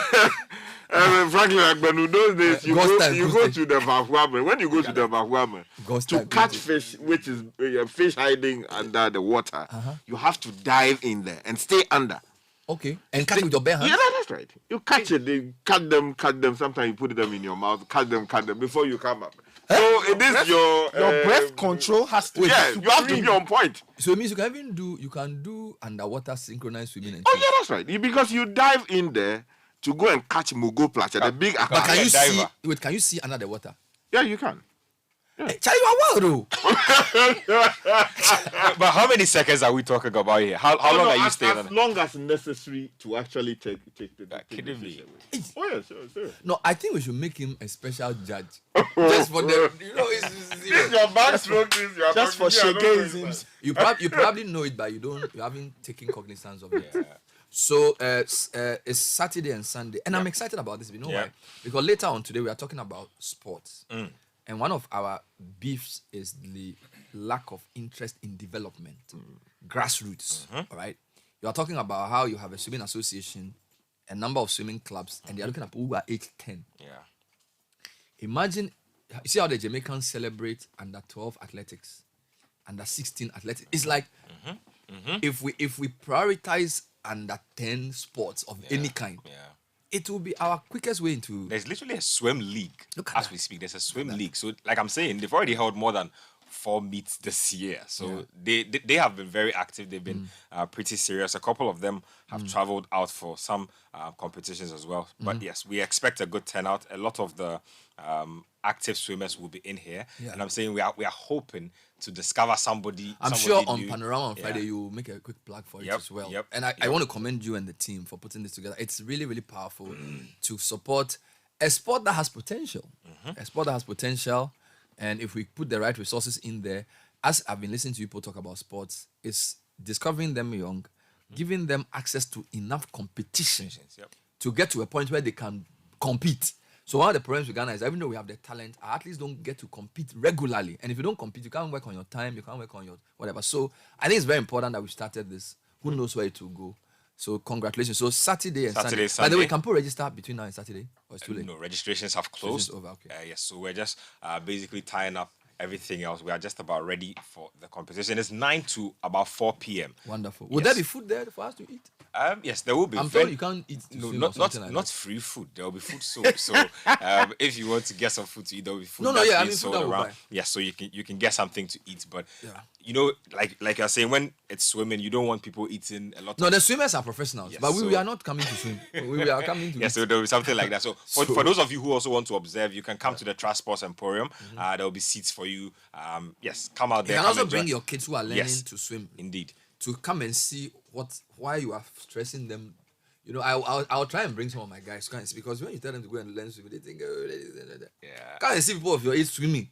And doing it well. 10-year-olds, 11, 12, 13-year-olds swimming. So I think the oldest person is just about 34, 35. That's the oldest person. That's about just one person. Yeah. So yes, that just tells you the. So if you have kids who are young and you are teaching them to swim and they are slowing down, Let them come and observe and see what is possible so that it will motivate them to swim better. So everybody is coming. It's open to the public. We don't pay to come, right? Yes. Wonderful. So there'll be handed certificates, medals, and some people earn trophies as well. 100%. But I wanted to ask you a question. Do you, if you were voting, would you use old school to vote? Since you went to infantry school, I'm just saying, 3 of the 10 went to your school, 2 went to Addis Ababa College. In your old school, would you people discuss these things? Does it matter? It does. Infantry school takes these things very seriously. Yeah, I mean, and if you've been to infantry school, you won't be surprised that the political class, aristocrats, a lot of entrepreneurs are, dominating that. You know, I'm asking you. When Alan did his first event, there was an Adisco old school guy who was there, basically campaigning on the Adisco ticket. And from what we've seen from the polls and what people are saying, Kennedy and Alan seem to be on the same side, and they went to the same school. And the other thing I've seen about our parliament is that there's a lot of old boyism there. Because I remember when I think there was an issue, and it was there was a time there was some Kennedy Japan had some issue. And it took K.T. Hammond to stop the matter because he said he was a senior in Addis Ababa College. That's the only reason why he listened to him. And the truth is, those two schools have some, I would say, top 3 strongest alumni groups. Yes. Out of the high school system. In terms of, if you take historically, if, for example, you take 1930, 1940, 1950, 1960, you will find a Kwaboche person with a t-shirt who will show up with his walking stick. They are that crazy. So, well, we'll see who wins. I'm not going to draw you into the politics of it, but well, the 8 said they've been talking among themselves. Yeah, I'm told that there's a conspiracy, a grand conspiracy. Well, it was by some. That's the allegation. I asked Ejaku a question, and his answer was that we talk among ourselves. And I said, which of you? He said the 8 of us. He didn't say which of the 8. Then I said, oh, so you are breaking the 8, and then he laughed. So he didn't say which of the 8 because there are 10. 8 of them. So it means that 2 are outliers. That's what he suggests. And who could these 8 be? Oh, but you and I. He knows who the 8 are. Because it would seem it's obvious that Baumia is outside that circle. What makes you think so? Oh yeah, there was a story that I was reading to you today. The story was taken from the interview. So there's some suggestion that there's someone outside the circle, at least 2. Well, let me put in context. The reason why you are right is that when I interviewed him, I asked him about 2007 and the 16. In the 2007, the 16 who in the second round were not going to vote for Alan but were going to vote for Akufo-Addo, where it was because they perceived Alan to be the candidate of the establishment. So I actually made a reference to an interview that at the time with Kwabena Japan after the first round, asking whether in the second round what will happen. He says we don't need a second round because look, there's no way any of the 16 will tell their supporters to vote for him. Because at the time they felt that he was an opposition and that Akufo-Addo was the candidate that they all wanted. So even though Akufo-Addo didn't get 50%, it was very clear that if they did a second round, he would get everybody's vote except probably Alan's people. Good. So that was the context that I asked him. And then he said, well, the 8 of them talk among each other. But he didn't name the 8. No, he did not. But I can deduce the 8. Okay. Who are? Everybody except Baumia. I don't know who. Okay, fair enough. I don't know who is out. There's 9. I don't know who is the 9th. My sense is the Kojo Nsafo Apoku, but I don't know. I don't know. Who is more of? He's much younger. Yeah, so I'm guessing that because he's much younger, all the others, the 8 I'm talking about. So you have Alan, Kennedy, Ejaku, what's his name? Kwabena Japan. JB Jogate, Dr. Akoto Efriye, Dr. Kofi Kulendo Apreku, and then Adainimu. I'm guessing those are the 8. I stand to be corrected. So if anybody listening thinks I'm wrong, just let me know. But from the interview, that was what I gleaned. All right. Now, if you look at the polls, Baumia is now around 35%. There's 27, and then there's 21 or so. He's leading. He's stretched his lead. But if what the Jaku said is to be believed, in the second round, if there is a second round, he will have trouble. Because if you look at the numbers the others have, if you put those numbers together, of course, you don't know if a voter, I can vote for somebody in round 1 and choose to vote for somebody else in round 2. So voters are not robots, Right. So, but what the calculations suggest that if Baumia is to win, he has to win the first round. And that if he goes to the second round, he may be in trouble. We'll discuss that when we come back. Second social media trends is next. Brought to you by FBN Bank. Now, we have introduced the PAPs. Sending money to Nigeria has never been this easy, convenient, or exciting.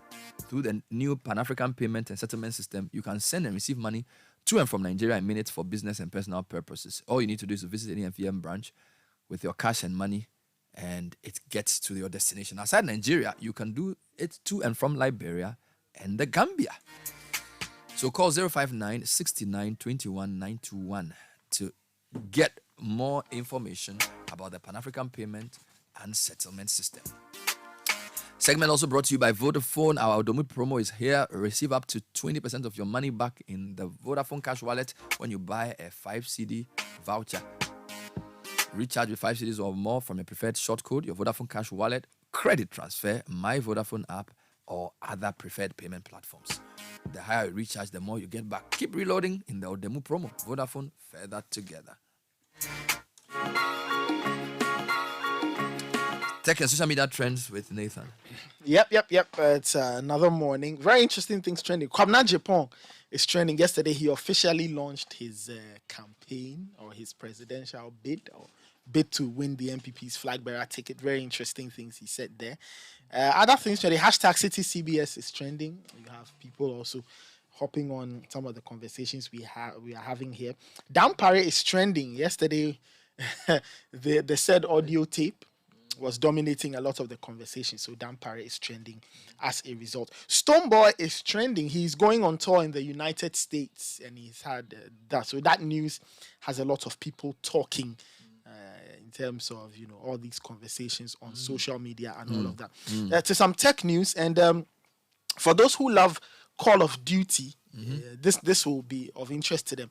Now, the chances of Microsoft taking over games publisher Activision Blizzard have been giving a boost after a U.S. judge rejected a request from U.S. regulators to block the deal. Microsoft said that after the U.S. win, it would focus on resolving concerns in the U.K. The tech giant's merger with the Call of Duty owner would be the biggest deal of its kind in gaming industry history. Now, shares in Activision surged more than 10% as investors bet it would succeed. Now, in the US, regulators had argued that such a deal valued at $69 billion last year would hurt gamers and reduce competition by giving Microsoft, who are makers of the Xbox, the power to deny rivals access to Activision's games. That was Tech and Social Media Trends brought to you by Vodafone and FBN Bank. One day, an old lady inherited a huge sum of money. Her family worried about how to break the good news to her. They feared that the sudden good news might give her a heart attack. And so they decided the family doctor who was experienced in delivering such news should be the one to tell her. And when he did, surprisingly, she just smiled. Relieved, he asked, "What are you going to do with all that money?" She replied, "I'm going to give you half." The doctor had a heart attack. People are often surprised when we put them first. At FBN Bank, that's what we do. We put you first. Open an account with us today and enjoy mobile banking, USSD banking, shop and pay with our prepaid Visa cards, MasterCard, and many other services designed with you in mind. FBN Bank, you first. Hey, you ever buy credits where you get up to 20% of your money back before? Like I tell you about Vodafone's demo promo. See, anytime you recharge a demo, you get up to 20%, whether it be short code or your Vodafone cash wallet, or you don't use credit transfer to your number or someone else. And now you be high tech, so you don't use my Vodafone app or any payment app. However you do, Vodafone go send you up to 20% cash back.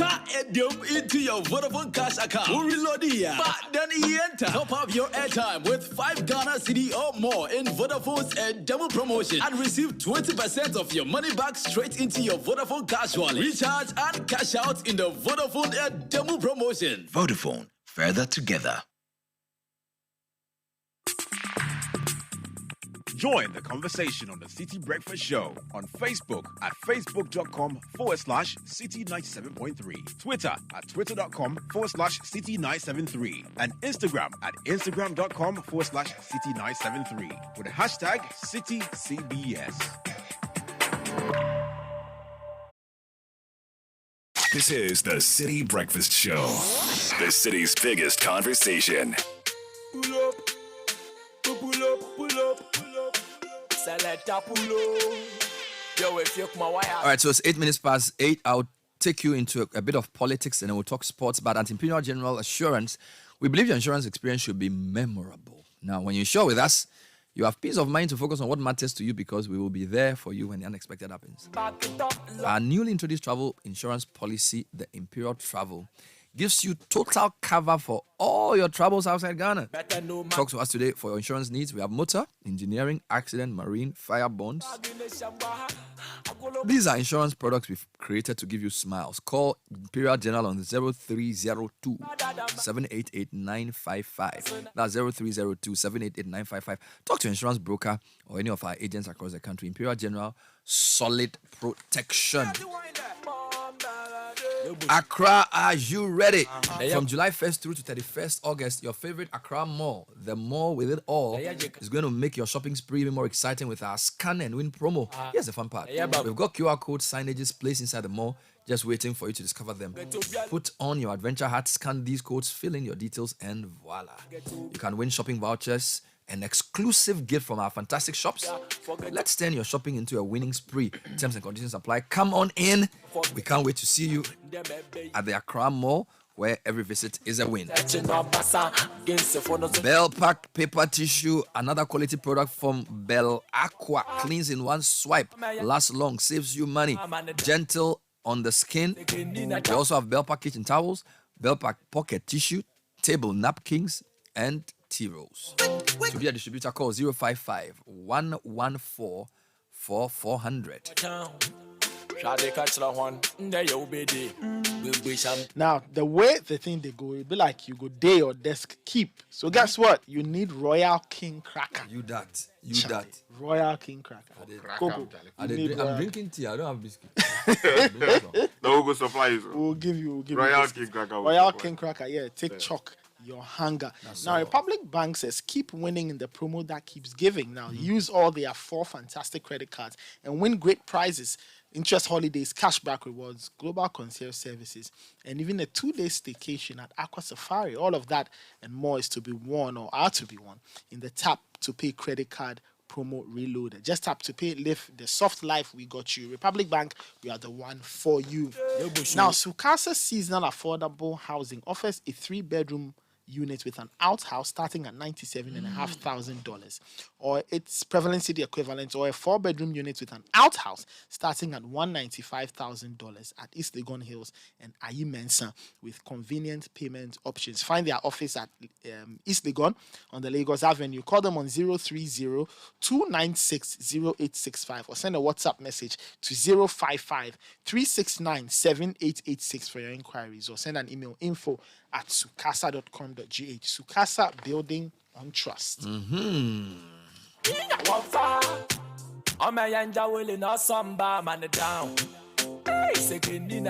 Couple of quick comments before we talk politics. Yesterday, Kwabena Japan launched his campaign. He said a few things. We'll play you some. Okay, let's hear the highlight. Maybe that's where I should start from. Okay, let's do some comments first. Okay, why not? Okay, all right. This one says, Richard, you may have to help me. Edidodola. Edidola. So basically, the diver. Says, Boya Kwe. Richard, make a splash my beverage on my shirt. The person finds it quite funny. Memories. Yeah, this one says, tell Sky that the conversation outside the pool is always different from the conversation inside the pool. You need a swimmer in the studio for this convo. It's quite technical. And the person says the butterfly is the most advanced. John Sadoboy says, Bernard, Sky is a utility swimmer. I tell you. We should stop worrying him. He swims to survive. And, okay, there are a number of people, Okay, this one says, but seriously, Bernard, the city staff, you organize all these nice events for kids in Ghana, but your kids can't take part because of conflict of interest. I wonder how your kids will feel. Anyway, good job to the city team for all the great events that you churn out. This is coming in from Ebo. They are not complaining. It puts us at a disadvantage, doesn't it? And Bernard, quickly. Yeah, I'm just referring to literacy challenge, the swimming competition. There's lots of things we do for kids that our kids technically cannot win. They can take part but not win. So they can write the essay and then just for the sake of it compete, but it will not be right for them to win. Here's an interesting message I got. Bernard, crawl, breaststroke, backstroke, butterfly, freestyle means you can use any. But crawl is the fastest, so everyone uses crawl. Okay. And now associated with freestyle. It is the most used stroke in freestyle events. This is because it's the fastest and most efficient of all the strokes. To perform the front crawl, lie on your tummy in the water. This is something somebody sent me. Oh, you have to lie on your tummy in the water. Yeah. To do that's the front crawl. That's what he's saying. Okay. I mean, I don't even know. Okay. I don't know anything about swimming. But before we proceed, kindly indulge me. This one says, I wanted to wish my son Ethan Senanu G. Cobbler of my Parents Association School a happy birthday. We love him to the moon from his sister Adriel Aseye G. Cobbler of the same school, myself Say, and how old is he today? Mark. That the information. It's funny because my son is also Ethan Senanu. So I find it interesting how somebody will have the same choice of just that my son is Koshi. Oh, I see. This one is Ethan Senanu. What? This is Cobbler. So that's the only difference. Yeah, Sayram Cobbler's son. Yeah. Okay, so that's the only difference. Ethan Senanu. I like the name Senanu. Yeah. All right, happy birthday to Alberta. Isi Anochiwa Texan, our Fidelity Corporate grandma, the only human calendar in Fidelity. God bless you from the shared services team. Glorious birthday to Inshira Abba Dennis of Lisa Lex School, Dodowa. Enjoy your day from Reverend Nathaniel Ashon Dennis and Mom Amanda of Dodowa. To my loving husband Yakubu Tobo Yusuf, there is no one I would rather spend the rest of my life with. Thank you for being such a loving and caring, thoughtful person. Have a great birthday from your wife Mariam. And to Deborah Akua Owusu, who works at Institute of Chartered Accountants, Ghana. May God bless and prosper you, from Doris. And to Sharon Mokobi Ayi. Somebody's son. I like the name of Prudential Life Insurance. Somebody's daughter. This is from Eric 24. So the name, Mokobi. Mokobi is a nice name. Yeah, it's very, very One of my sons has a classmate called Ni Mokobi. Ni Mokobi. Somebody's son. They are twins, actually. So it's Ni and Na Mokobi. No. I love the name. I'm trying to find out. I have to find out where they are from. Because when you get a Ghana man's name, you know where he's from. But I'd never heard the name Ni Mokobi until Ni Mokobi. One of my sons came and says his friend is called Ni Mokobi. There's also Boy Few. Boy Few is not that. It's not that one because boy is known, few is little. Yeah. Or a bit. Ankpa Oyo. Let's hear Kwabena Ejepong. He's been talking at his campaign launch. What did he say? Ghana needs leadership regeneration. To take Ghana to the promised land we all desire, we need a new lease of life, new energy, systems thinking, and structural approaches that cause us to change course. We must agree on this: the new dawn, the new direction, and a new dimension. At the level of our party primaries, 5 of my co-contestants are still members or former members of the economic management team. Another has been part of the system in Parliament and is a board chairman of a very vital public utility. Whilst we are all brothers, and hopefully when we soon start talking about presidential primaries in our party, we should be saying brothers and sisters. But unfortunately, there's no lady in the 10 aspirants so far. We must be honest enough to admit that the Akufo-Addo government, despite chalking successes in road and health infrastructure, tourism, and of course education, it has struggled to deliver on a number of fronts. We started out saying that we were breaking dependency on the Western donor agencies. The slogan, Ghana Beyond Aid, rang from the Jubilee House with intensity and vigor. But today, we lie on a stretcher before the International Monetary Fund, the IMF, and Ghana has become, in the eyes of many, a case study of how not to do it. It is true that the international climate has been hostile, but how many countries have had inflation skyrocket to 54%? And in fact, food inflation hitting the roof. And our city only just slightly recovering after a wild tailspin last year.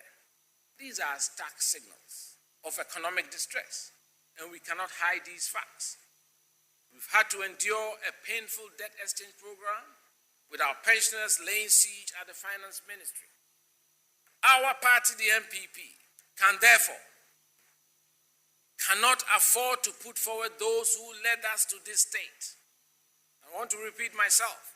Our party, the MPP, therefore, cannot afford to put forward those who led us to this state and expect Ghanaians to embrace them during the 2024 election. We need a new face, a pair of clean hands, a leader to reconnect with our base and end the trust of Ghanaians.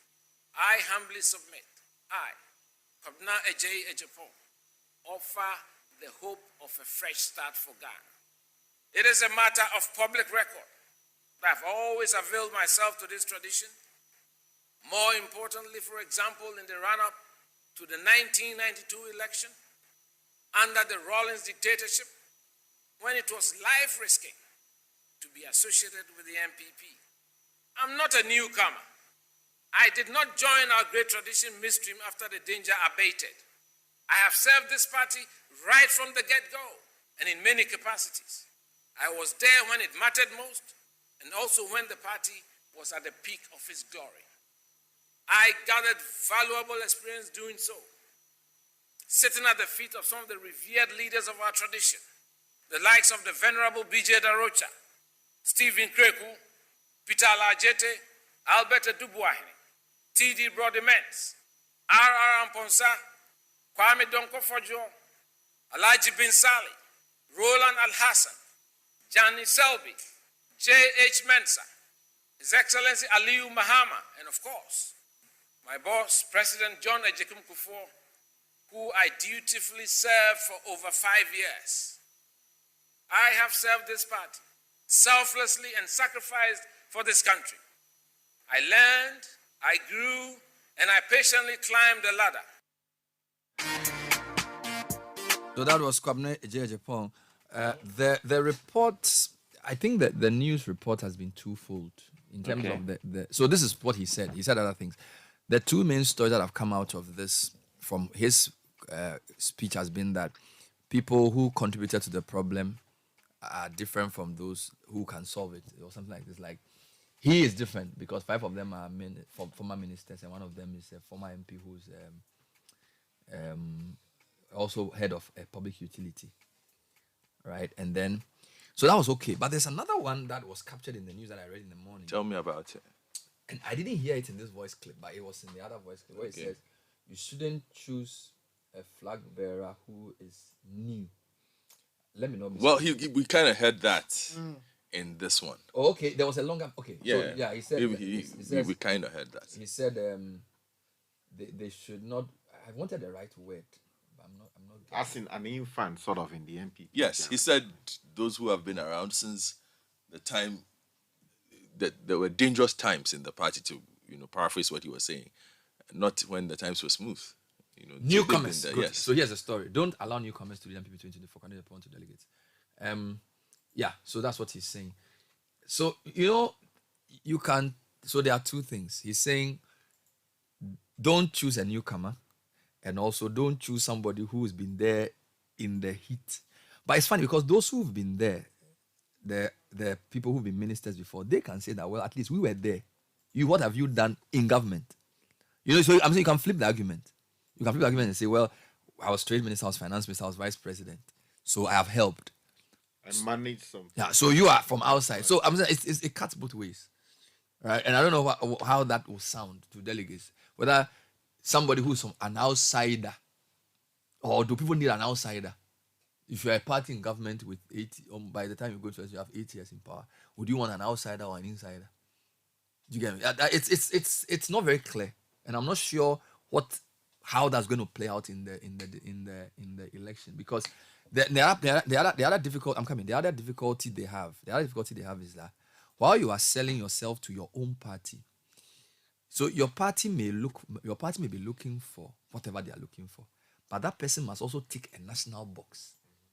Do you get it? So the difficulty he has is that you are trying to sell a change message within a continuing party. It's very tough. You are trying to tell Ghanaians that I am not like the old guys, but you have to be part of the old to qualify to lead this party. You get my point? So it's a very difficult. I interviewed Jakun the day before as well, and when we go on the economy, they struggle because when you start pushing the economy, for example, I asked Jakun, okay, you guys say, I said you were a minister for a year and a bit. So to what extent should you take the blame for some of the problems of the party? He says, well, to a little extent. Do you get it? So it's like a trap he doesn't want to enter. Because if you push it too much, you were part of the team. If you don't push it too much too, it's like, so it's going to be tough. And I think that the MPP is, I think this is a battle for the soul of the party in a very serious way as to what direction they want to go. And also for the narrative for 2024, whether they will accept the economic fate they have and take it on, or do as we see some of them trying to do, dissociate themselves from the current economic condition, hoping that will give them favor with the general electorate. Do you get my argument? So the messages are not very, very clear, and it's going to probably affect them. It's affecting all of them. And it's not an easy time to be an MPP presidential hopeful. You are looking to convince hundreds of thousands of delegates that you are good enough to win a national election. And the consideration for the delegates ultimately is who can win us an election. That thinking impacts what we are hearing in terms of the arguments, or the proposition from the candidates. You've heard Apreku. Says they didn't find a use for me. I've always been loyal to the party. So they didn't use me, but everybody knows what I represent. You hear Kwabena Ejapon, who talks about the fact that before the party was glitzy, he was there. During the hard times, he was there. He's not a newbie in the party.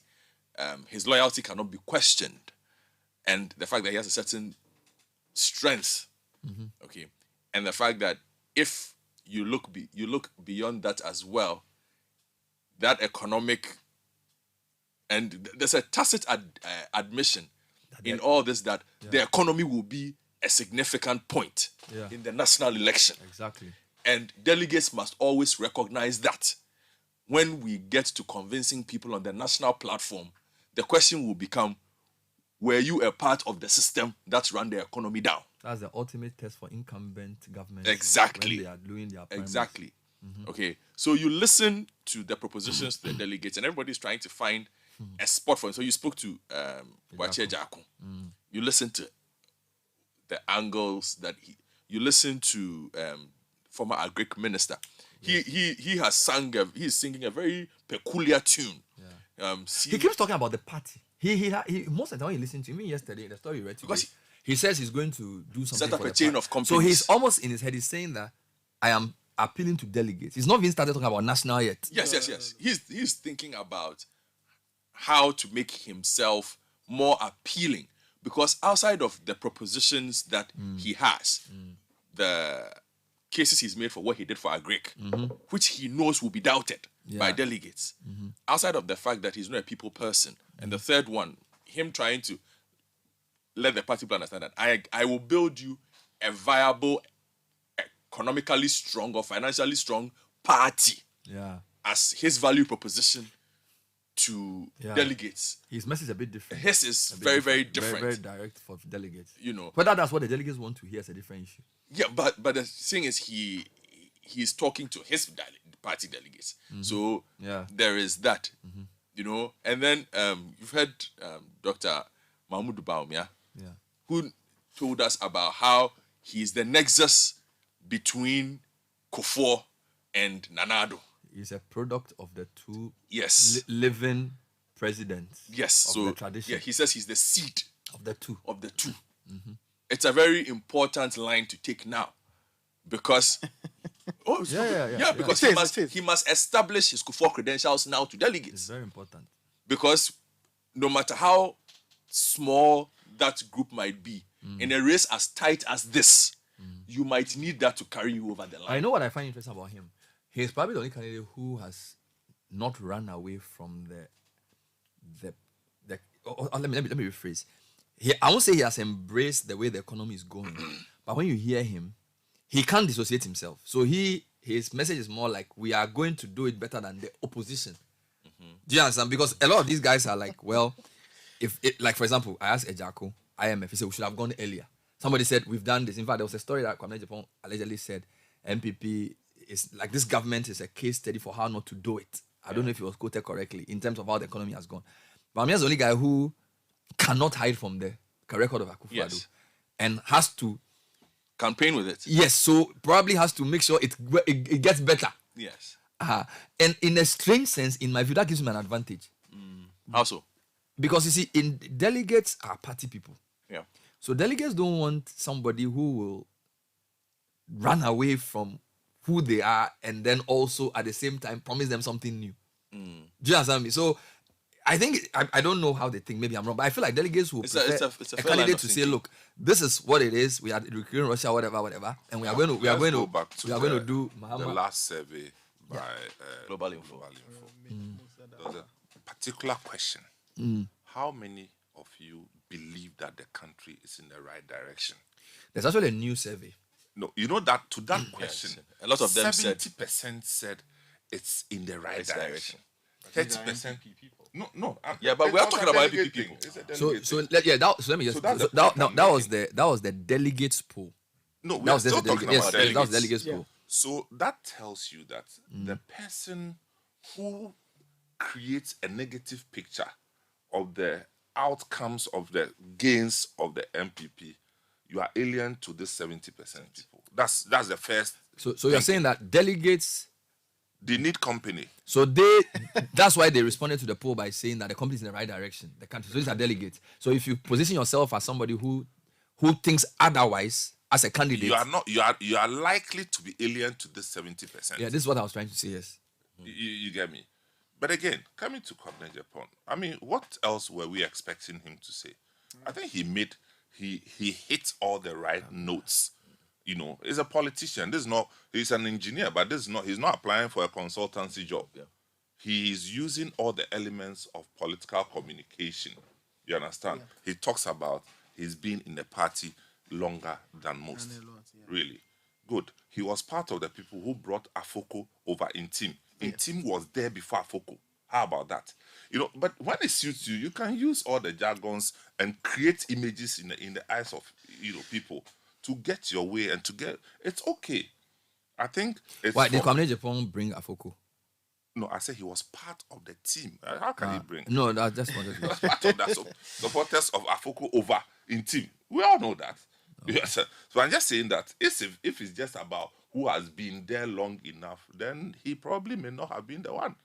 I wanted to give you more. Beyond that, again, let's also look at the content. For instance, Boakye Jaako. He had to leave his job in New York to come and support the party. And that's deep sacrifice.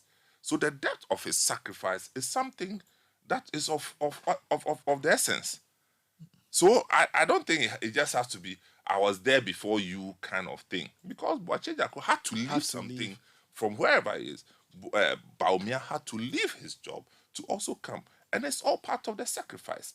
It all depends on where you find yourself at the time. I mean, Opon Nkrumah is a minister. When he was sitting on Joy FM, did he hold a party card?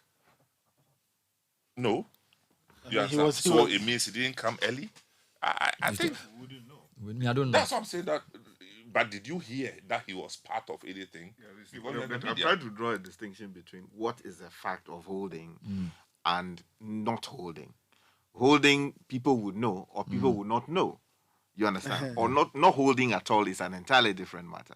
Yeah. So it may be also when, of course, because president stakes are higher, people would raise loyalty questions for president at a higher level than an individual MP in a constituency. That's correct. But again, how do you know that Bawumia never had Oh no, because sometimes it came up. In fact, no, but we know because when he came up in 2008, Yes. one of the reasons because of the job he was doing. No, I'm coming. We are saying that what everybody MPP knows is that as of 2008, he was not a card-carrying member of the party, Which is fine. As of the time that he was running mate. was made to make him running mate. Yes, that was clear. Which is fine. But what I'm saying is that it's also, to put it in context, let's look at what they lose when they take the decision to come into mainstream.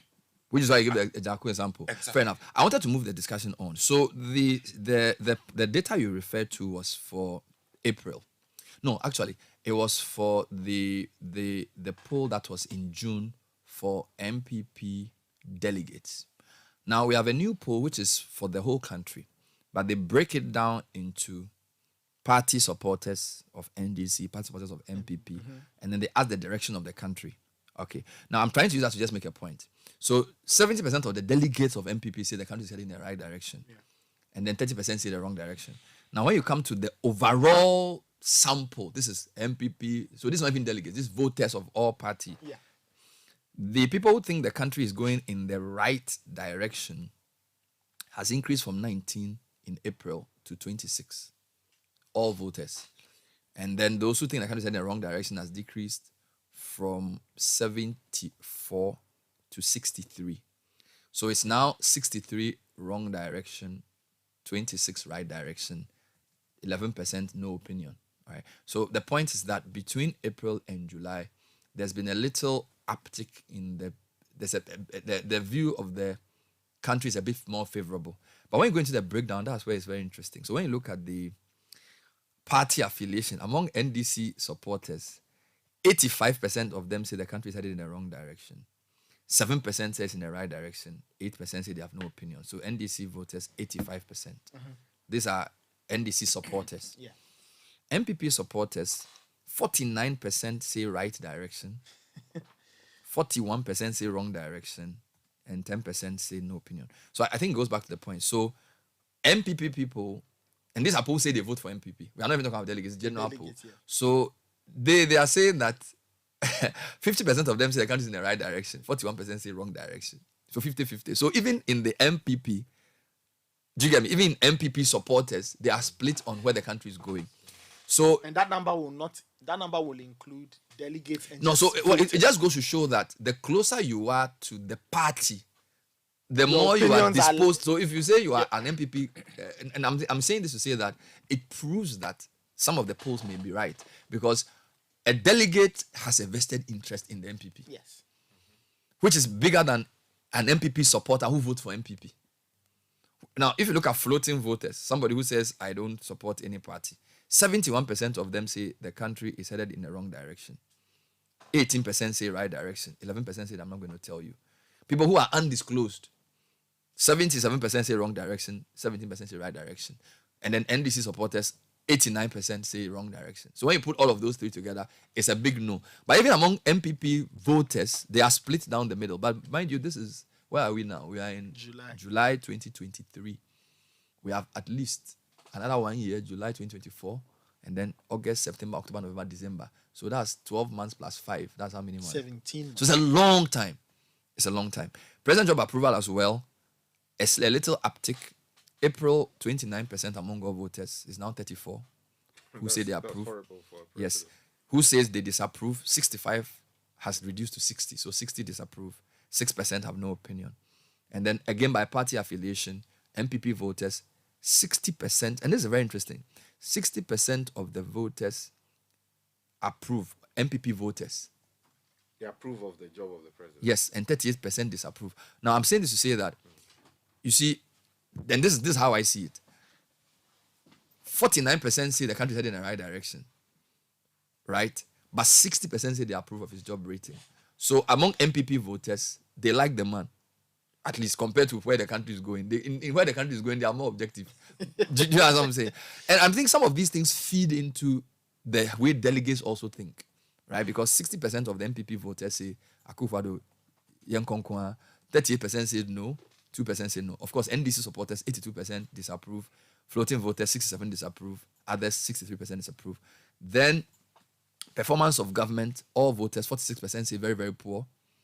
29% say average, 18% say, 7% say excellent, 18% say very good.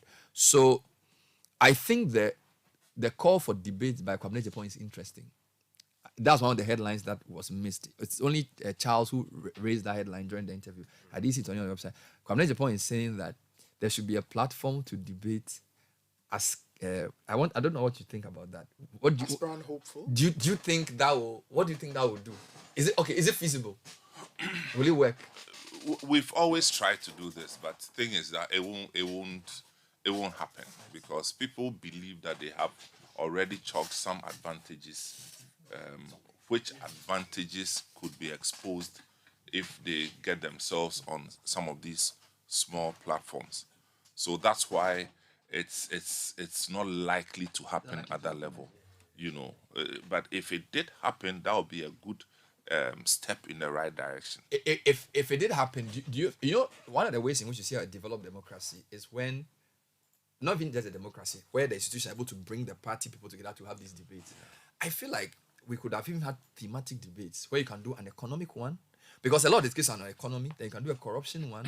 It will very interesting. So we have Baumia, Alan, and the others talking about economy and the different ways they see it. I think in the interest of the party, if they even did that debate, it will give people a favorable view of them. Well, it will. That's what I said. It's a step in the right. You see, but when you are going into a debate with somebody who has nothing to lose, quote unquote, you better be careful. No. Is that? What do you mean? I have nothing to lose. I mean, look. No, but they don't choose everybody. Listen. Yeah. If Kwabena Agyapong does not win this primaries, it's no news. Yes, but some people, if they don't win, it's more serious for them. Yes, Kwabena Agyapong. So you say he has less to lose.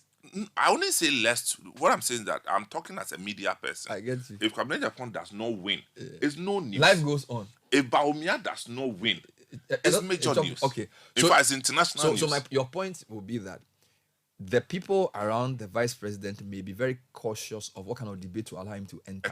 Yes. But what if there's a proven contender? So again, what you say is true. If so, in some cases in the US, when they realize that this is a 2-horse race, they have to face off. They realize that no, then they have to debate because the people are not sure who to choose. Yeah. Yes. So maybe if they do the August and there's a clear top 2. Okay, then there may be in that. Because the other point is that you cannot denigrate your opponent if after the first round he gets 48%. Yeah. Yeah. If like he gets 15% and say, oh, let's go. If so maybe let's watch August. August will, and again, let me come to this. When I ask Ejanko this question, I get a sense that a lot of the 8, we are calling them the 8, they feel like the views of the 1,000 voters at the special delegates may not be the views of the 200K.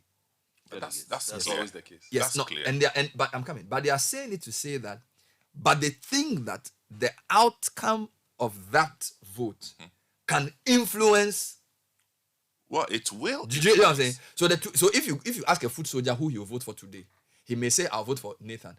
But if he sees the outcome of August and realize that someone else has got 90%, we've had this same discussion in the studio.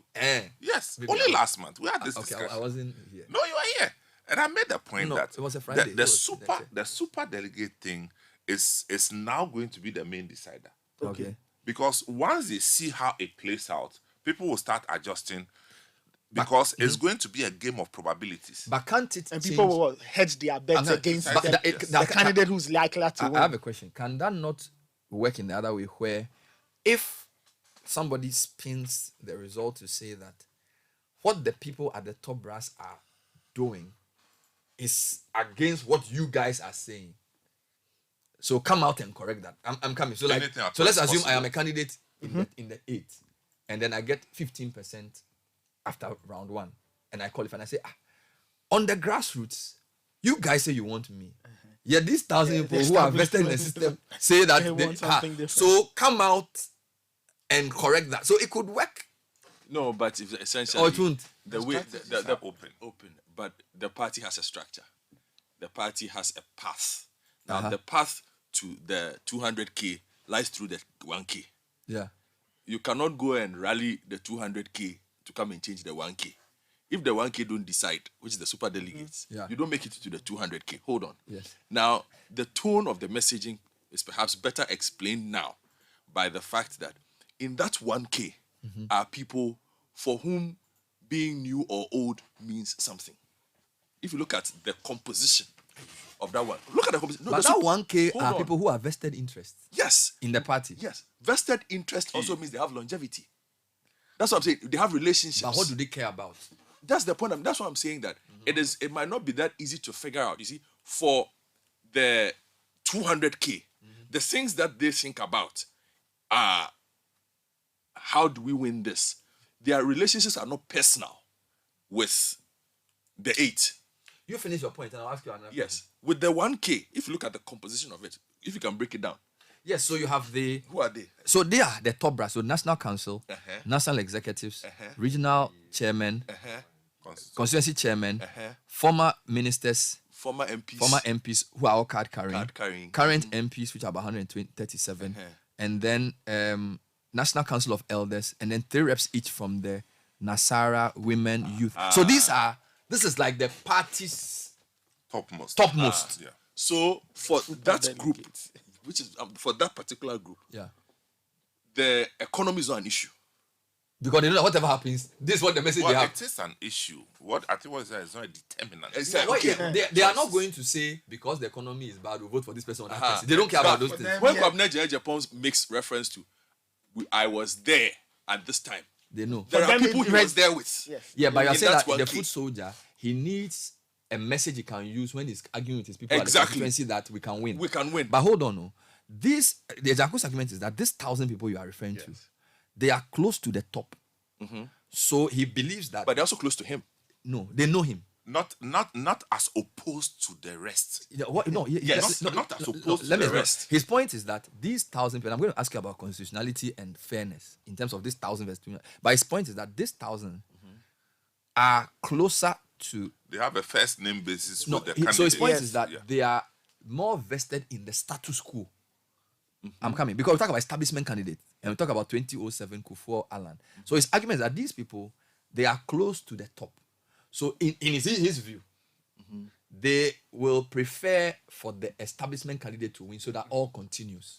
Question. And then he says, because I asked him, and he said that those at the bottom may rather be more interested in change within the party. Yeah, hold on, I'm just asking a question. Under normal circumstances, if he were not contesting, does he qualify to be a super delegate? Oh yes, because I think that.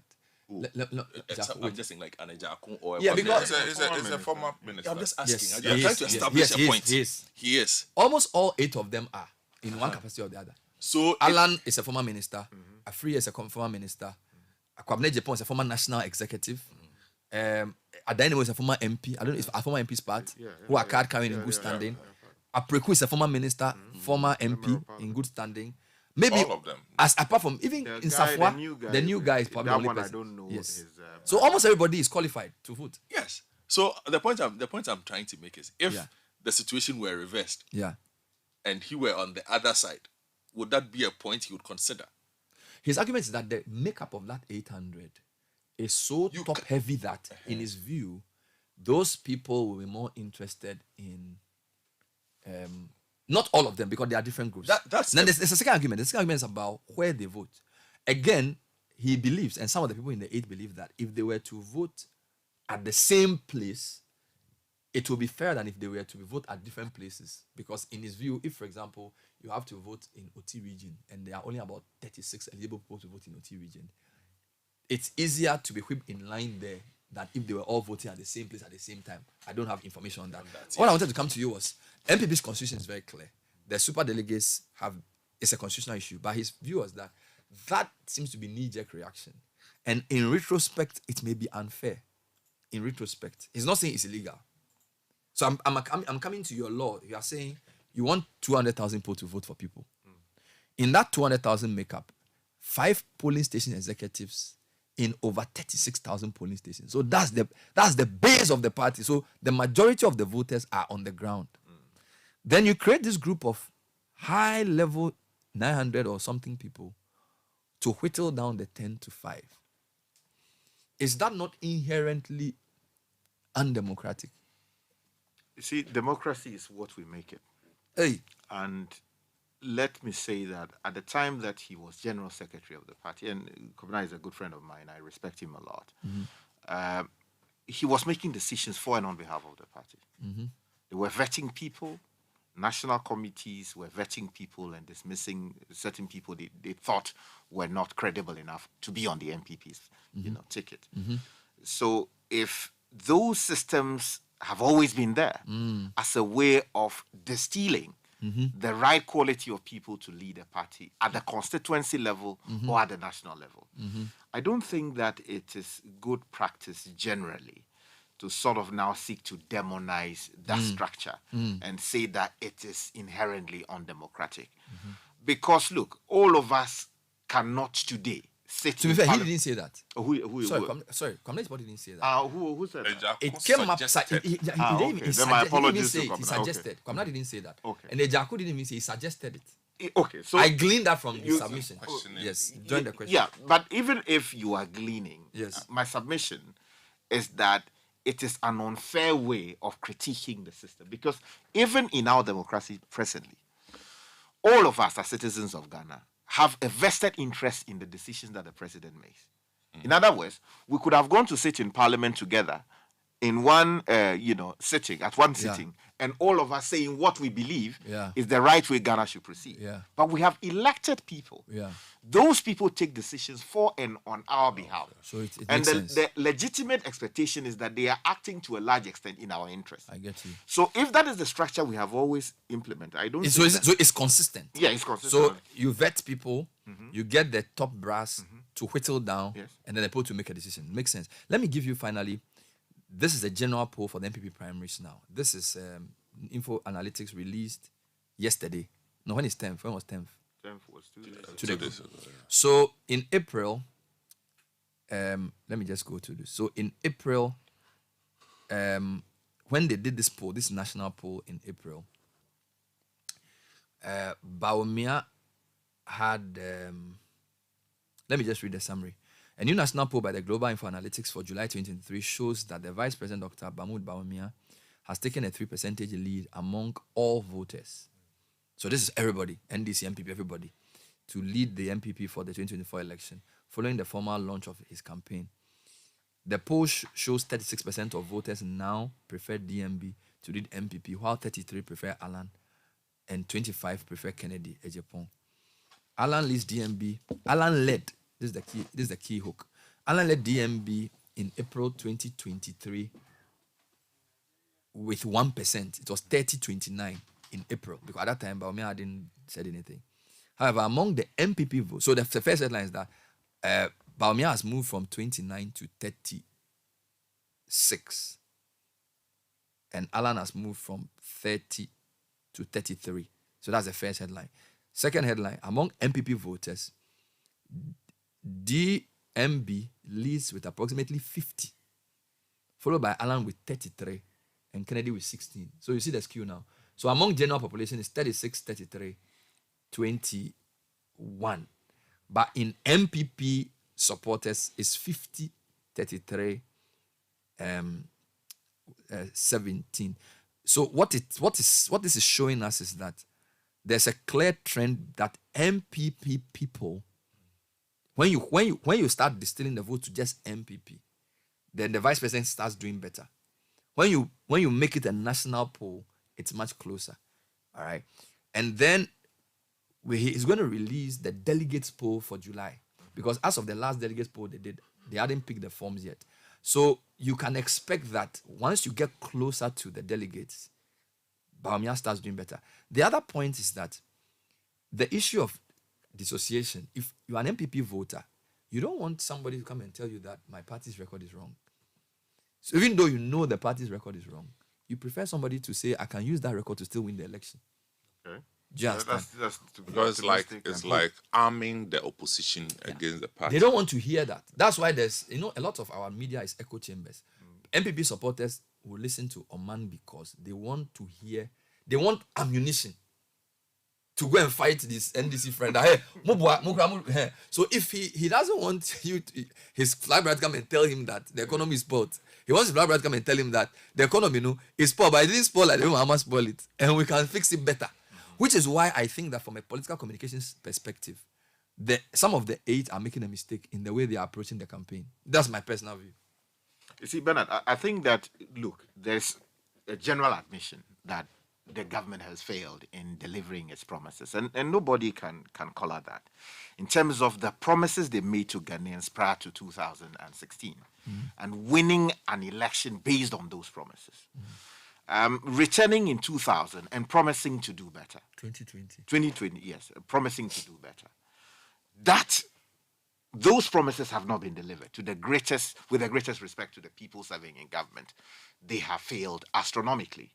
If you look at the size of our economy now, you look at the size of the debt stock, you look at the cost of living, the inflationary trends we're seeing, the expenditure levels, the sacrifices that they continue to ask Ghanaians to make.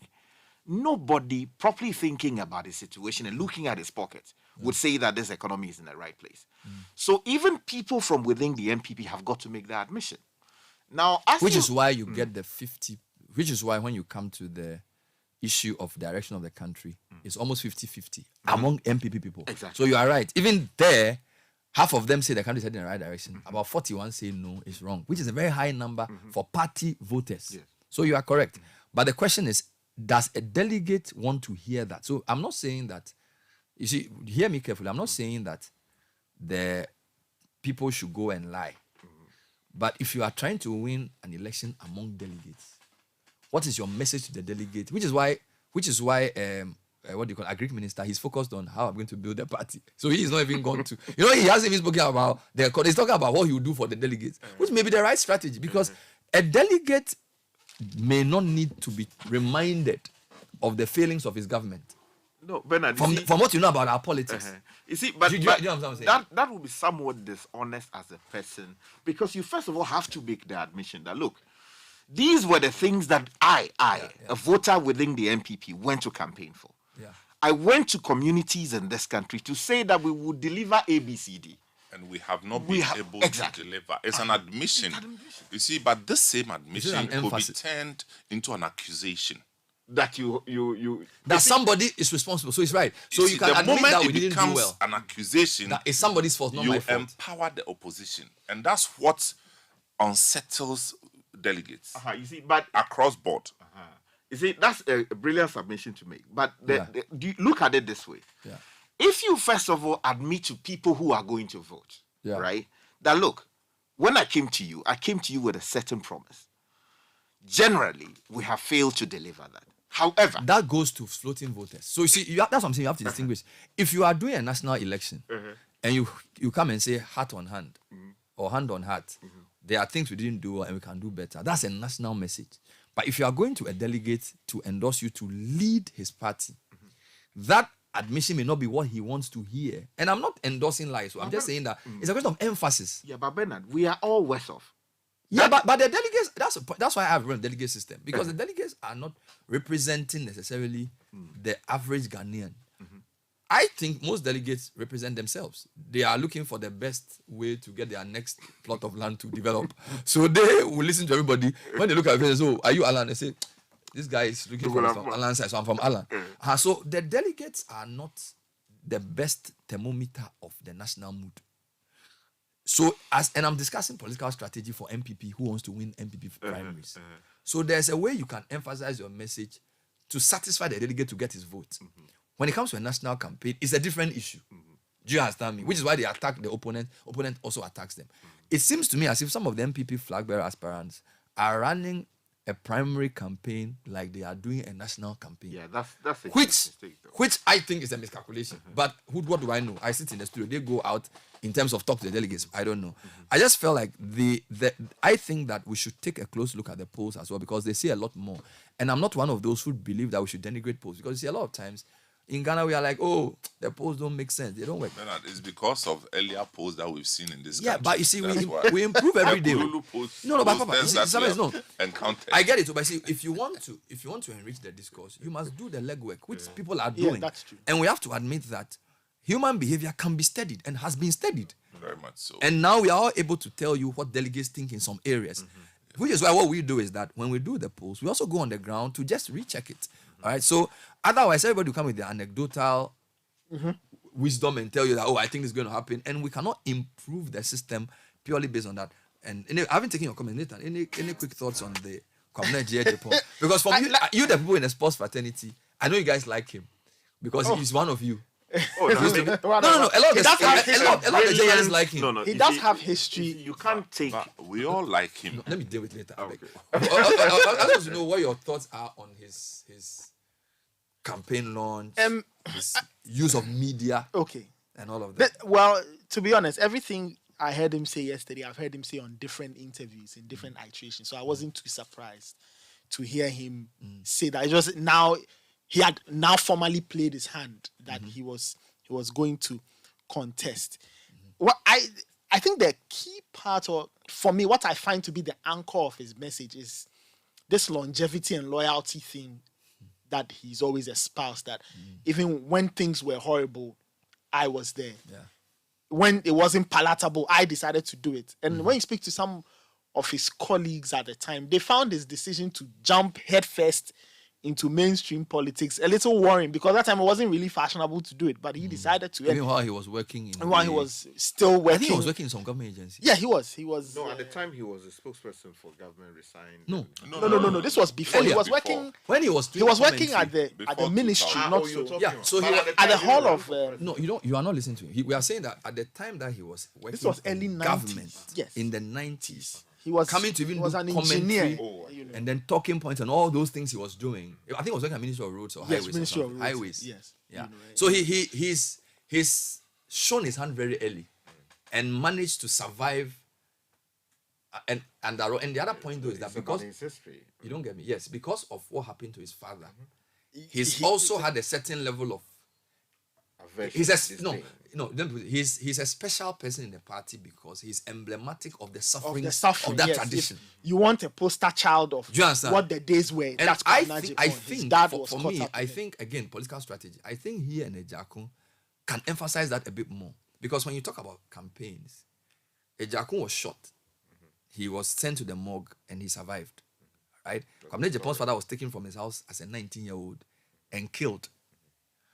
You know, when you listen to US campaigns, they weave their personal story more into the campaign. I feel like they are not, of course, maybe they don't have a lot of money or whatever.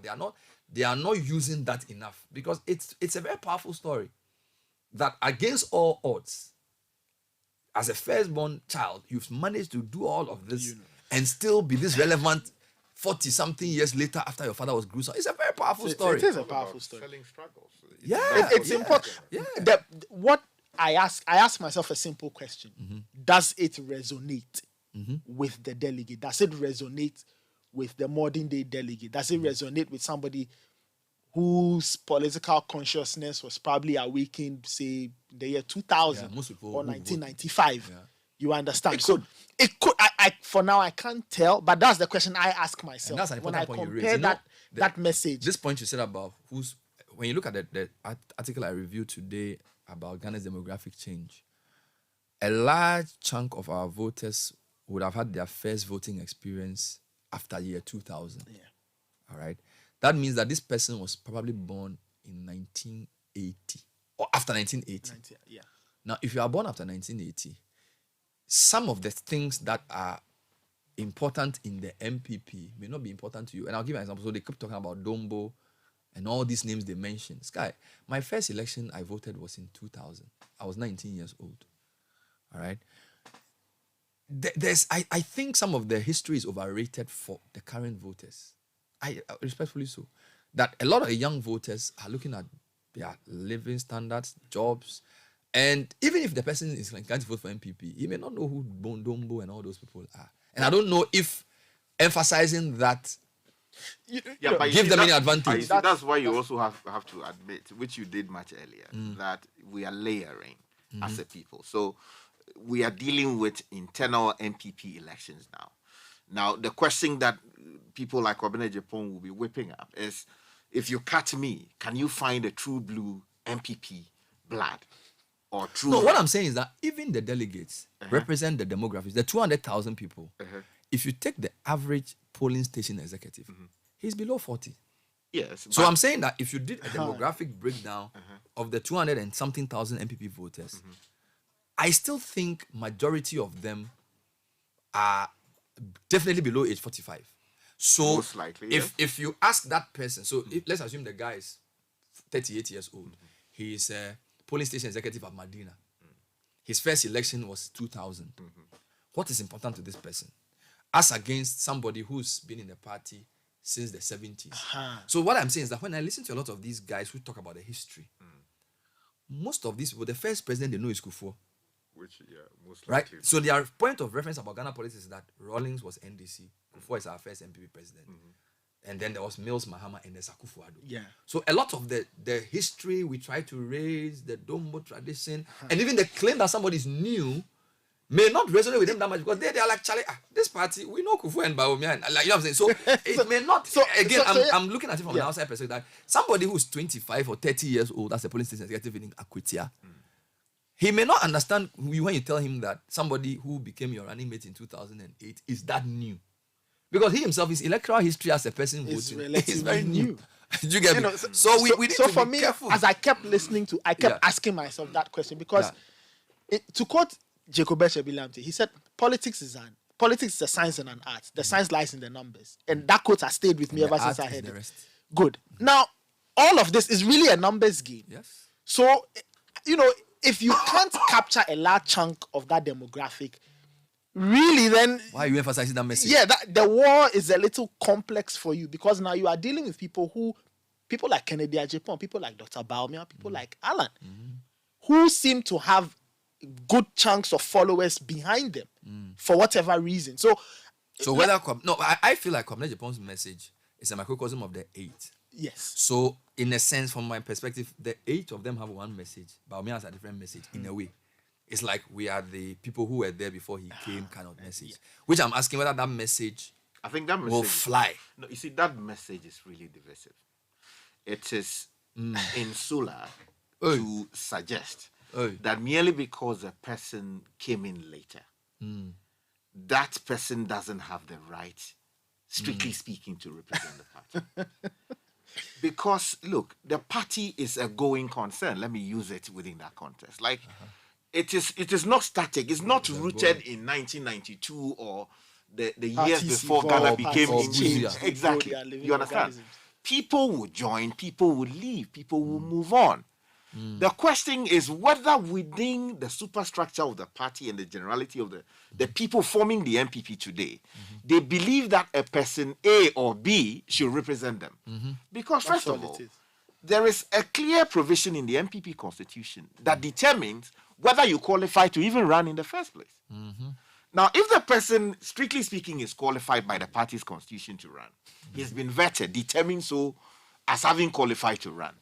Who are you to now say that because in 2000, before the 2008 elections, you were not a card-carrying member, and that you became a vice presidential candidate, and then in fact, even in the NPP's constitution, which allowed that to happen, the party reserves the right to determine whether, in special cases, they can waive the And I'm told there are political parties in Ghana who, when it comes to making these decisions, they are pragmatic. They will say, if this guy can win us this. In fact, I'll tell you something. One of the issues with parliamentary elections, we digress now, is when a party determines that Godfred Akoto is popular in Medina.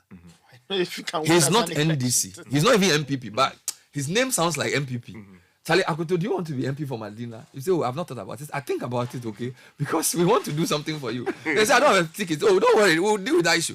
Now, some people may say that's undemocratic, but a lot of the parties do that when they realize that people look at Charles. Look at it's part of the democratic. What's the name of this place? Asin North. The guy doesn't vote there. He's from there. He was disqualified. Yes, he votes in Takwa. But the party says no. This guy has done work as an independent person who was not even thinking about MPP. So why not? And I also think that's a very interesting development that sometimes the path to political rising is not necessarily joining a party. Yes. Because you can be doing good work in a place, and the parties will look at you and say, no, this guy represents everything we want.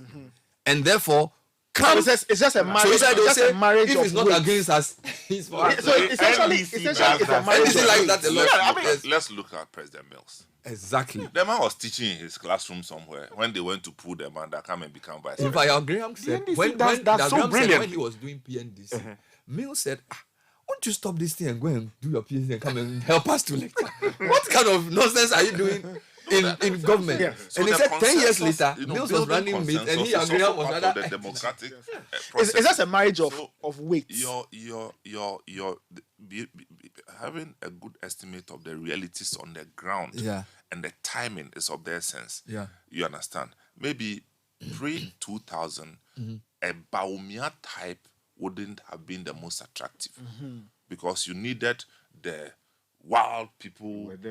You know, You needed to have in history, NDC, you needed a experience. Tony Edu kind of person, you know, and that's why at the time the kinds of Guzitando did not come to the fore like that. You needed to be But ferocious. They were the carriers of the Right. brain power of the Yeah, NDC so in the party. in the 90s, But that if thing you didn't had resonate. thrown Guzi as a candidate at the time, it probably wouldn't have. In fact, that's why their opposition to the Mills candidature is sort of fizzled out because that's a very powerful point. So at the time, that issue was not even as relevant. Precisely. And probably now it's less so. And now that we have even less grown so. in our democracy, the needs are changing. But I want to push you. And it kind of highlights something, you know, Godfred has said sometimes on air and off air about. If you take the NDC, for example, and the evolution of the NDC and the NDC's public image, and even the kind of people What you they hear, put on their... yes, you can tell that they've done this very great transition from having these ferocious type characters to the characters who are a bit more cerebral. Yeah, but you know the fine. That's what I was coming to. So, and that is the thing. MPP, again, if I'm wrong, correct me, positions themselves in history. Which is why when you listen to a typical MPP person running for office, he's always name dropping historical figures because of the 19-year struggle under Rawlings. So you see, NDC, you don't hear them do a lot of name drop. No, I'm coming. NDC is a Congress. No, you don't get me. When an NDC person is running for national executive office, he doesn't need to tell you that he worked with PV or Bing or Spio Gabra or whatever. Because it's a It's a relatively new party because as yes, compared because to the, MPP suffered. Dankwa Buzia That's what I'm saying. The people. Dankwa Buzia people, they only had Buzia as president, and they were in the wilderness for a long time. So one history is important to them. One of the reasons they do the names dropping is to establish a certain level of connectedness to ethnic blocks. Wait, no, I'm coming. This one. So they drop a Dumbo so that you know that you are not an alien in this party. Your great grandfather Dumbo was part of the foundation of this party. But you are and not. I agree with you. Our names. This is what I'm saying. They mention our names so that because. It's But the question I have for you guys is that, based on what we've just said, the fact that because they were in the wilderness for a long time, and because, as you say, they are trying to in MPP. History appears more important than NDC. Because they have a tradition. I'm coming. But NDC is now forming the tradition. You are just supporting my point. So I have a question for you. Is that not why this campaign has gone the way Nathan says it's gone? Where some of the candidates perceive that because history is more important in this party than other parties, we will appeal to the issue of who has been there before. Do you understand? Because so in NDC, they know that Mills came, IRS, running mate, no problem. Okay? But in MPP, some of them will say there will be no coronation in this party. This party has always voted for the establishment, has never voted for the establishment candidate. So there is a certain identity issue with MPP where those who believe that the party is steeped in history and should go along with tradition don't think that if the vice president wins, that tradition has been confirmed. And then there are the modernists who are saying, look, pragmatically, this is not... The voters, like Nathan said, they are new voters. Most of them started voting after 2000. So I feel like one of the things being decided in this election is the place of that issue. So history, legacy, tradition. If one of the legacy people wins, you can say that MPP has shown that truly they don't change the way they think. If a new again, if it is very controversial. If Baumia wins, then you can say that they've broken that whole idea that for us history. Because right now it's about modern pragmatic. So it's one of the announced yes. I think because it's steeped in tradition, there's something to say for those who appeal to the tradition. Okay. But let's not also forget that within the short space of time that Baumia has been heavily involved.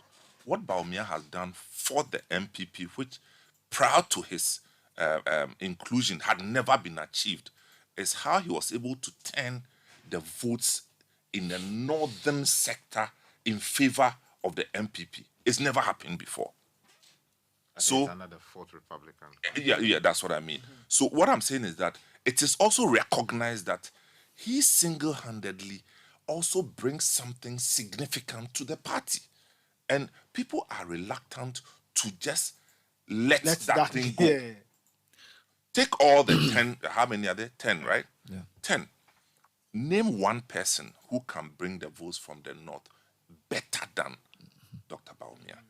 And it's key because the north generally is not seen as an MPP favored place. Is that correct? Yeah.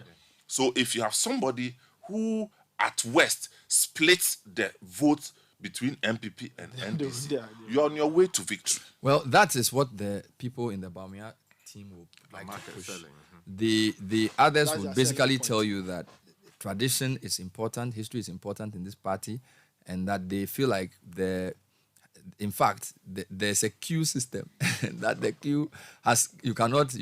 So I am looking at the result and I'll interpret it based on this point, that the mood of the party itself, it will send us a signal about the future of the party in relation to who they choose.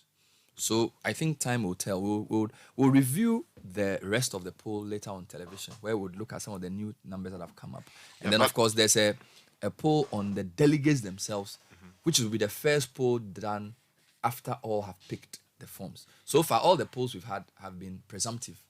But now we know who the 10 are. So now you can actually say this is what delegates think. So I wanted Nathan to read a few comments as you make your final. Before we go there, all the candidates who went for the vetting have been passed. You know, everybody, all 10 of them. Okay. Yes, including my mate.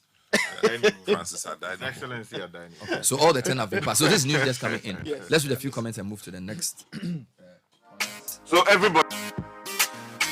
There was a guy whose billboard is out, but he didn't pick the form. Or Pong guy. The transport officer. Yeah. Anyway, so he didn't contest. Still counting his coins. He didn't pick the form. Let's just read a few comments for me.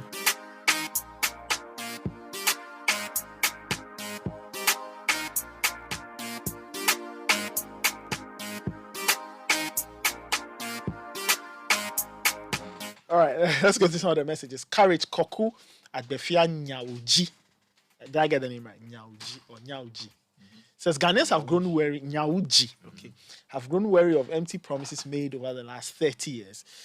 It's not just about policy and good speech, it's about finding someone trustworthy to implement them. We need a fresh leader with integrity, not someone who has previously disappointed us as a president or vice president. It's important for MPP supporters and all Ghanaians to make wise voting decisions. Come on, the Bernard team. I remember vividly you interviewed Kwabena Japan. Someone sent a message and said, he's a good man, but he's in the wrong party. To me, he speaks the truth. His people should be listening to his speech, I think. That's Julian Sechope from Pando Joati. This one says, it will be impossible to defend the record of Dr. Bawumia on the economy, and hence he's not a good choice now. Nanaya Wintema. Kwesi Ajimandodewa says, the thing is that delegates don't like someone who will do or say things to arm the opposition, especially when they want to hold on to power. See, candidates championing the "we are the old folks" message in the party is rooted in how previous MPP candidates were elected. Alan was told to wait for his turn, as did the Kufuor. There are always historical antecedents in how all the presidential candidates have been elected. Okay. This one says the so-called sacrifice earned Dr. Bawumia second position in Ghana, and that necessarily does not mean he must be number one.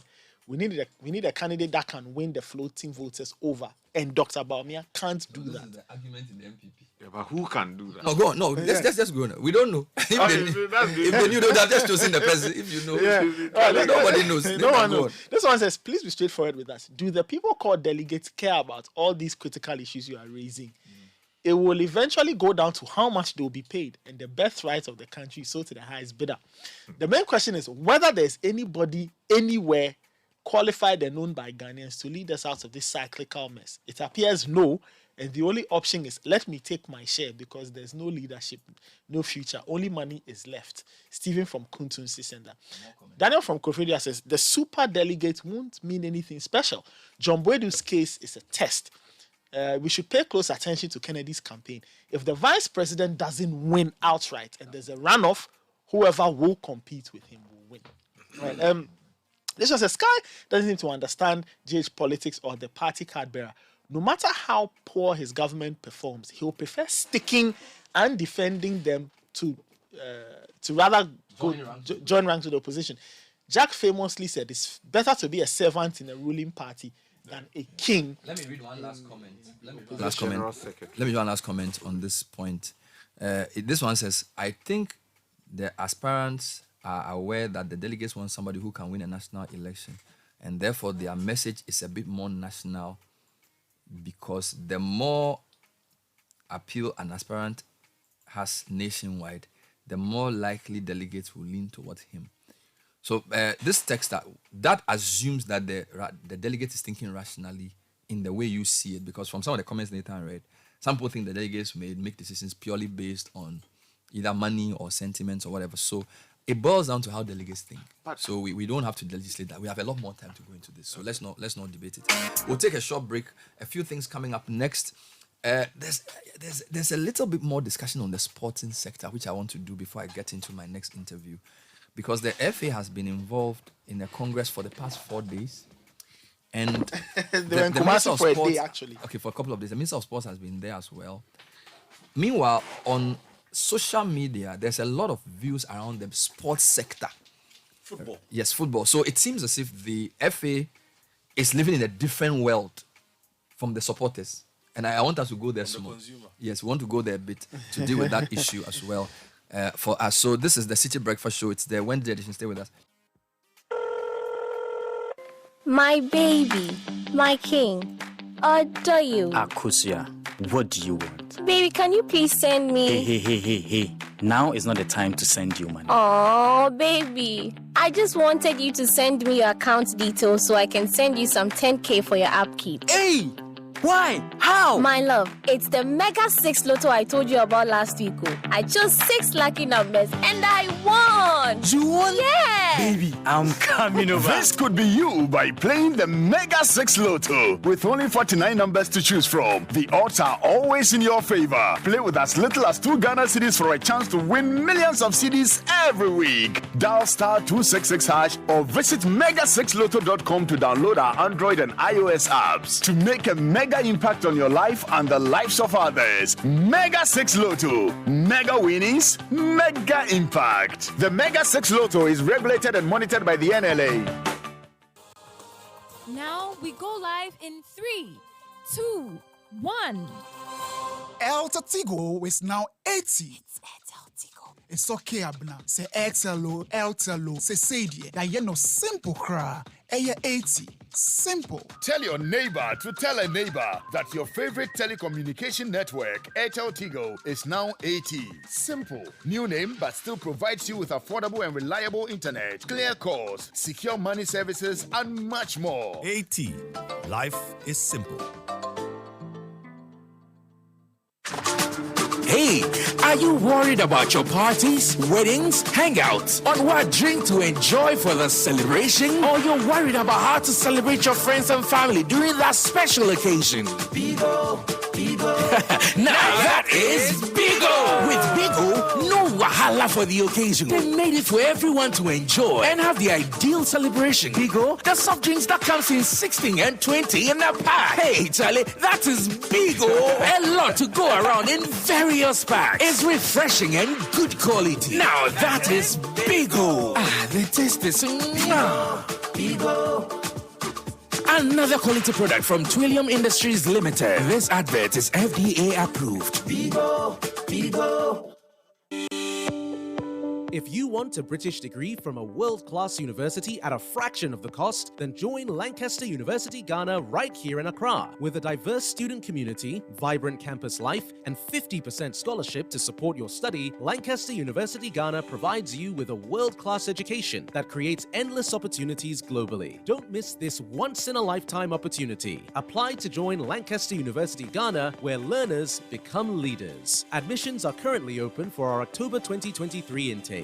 Apply now for our foundation and undergraduate programs. For more information, contact us on +233 030 221 8989 or send an email to admissions@lancaster.edu.gh. Lancaster University Ghana, the only British university campus in West Africa. Join the conversation on the Citi Breakfast Show on Facebook at facebook.com/Citi97.3, Twitter at twitter.com/Citi973, and Instagram at instagram.com/Citi973 with the hashtag CitiCBS.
A goal or the goosebumps when the crowd sings together. If you are, then get ready because it's the new football season and it feels more epic than ever.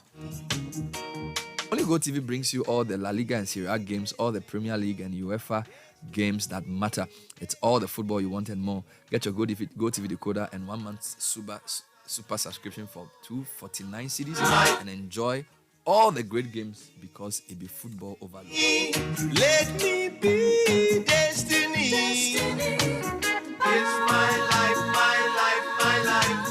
All life. Standard Water has over 25 years experience in providing quality and refreshing water to quench your thirst. This refreshing water brand is available in all the regions of Ghana, and we are still expanding to cover the rest of the country.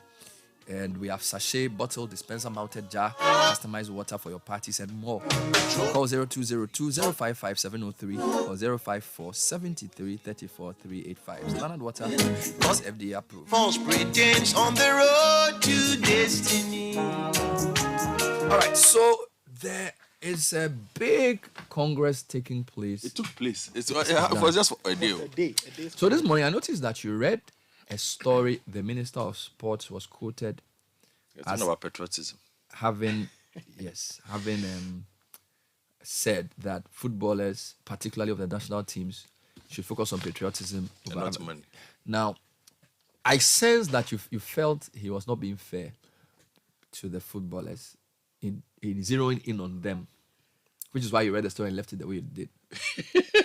You know me too well. I want to pull you out. You know me too well, Bernard. It's not I want to pull you out to explain why you felt like he may be saying something that is generally true, but choosing the forum that he chose to zero in on footballers and their loyalty was not fair, and also sort of paints the wrong picture about his overall appreciation of the biggest problems in football.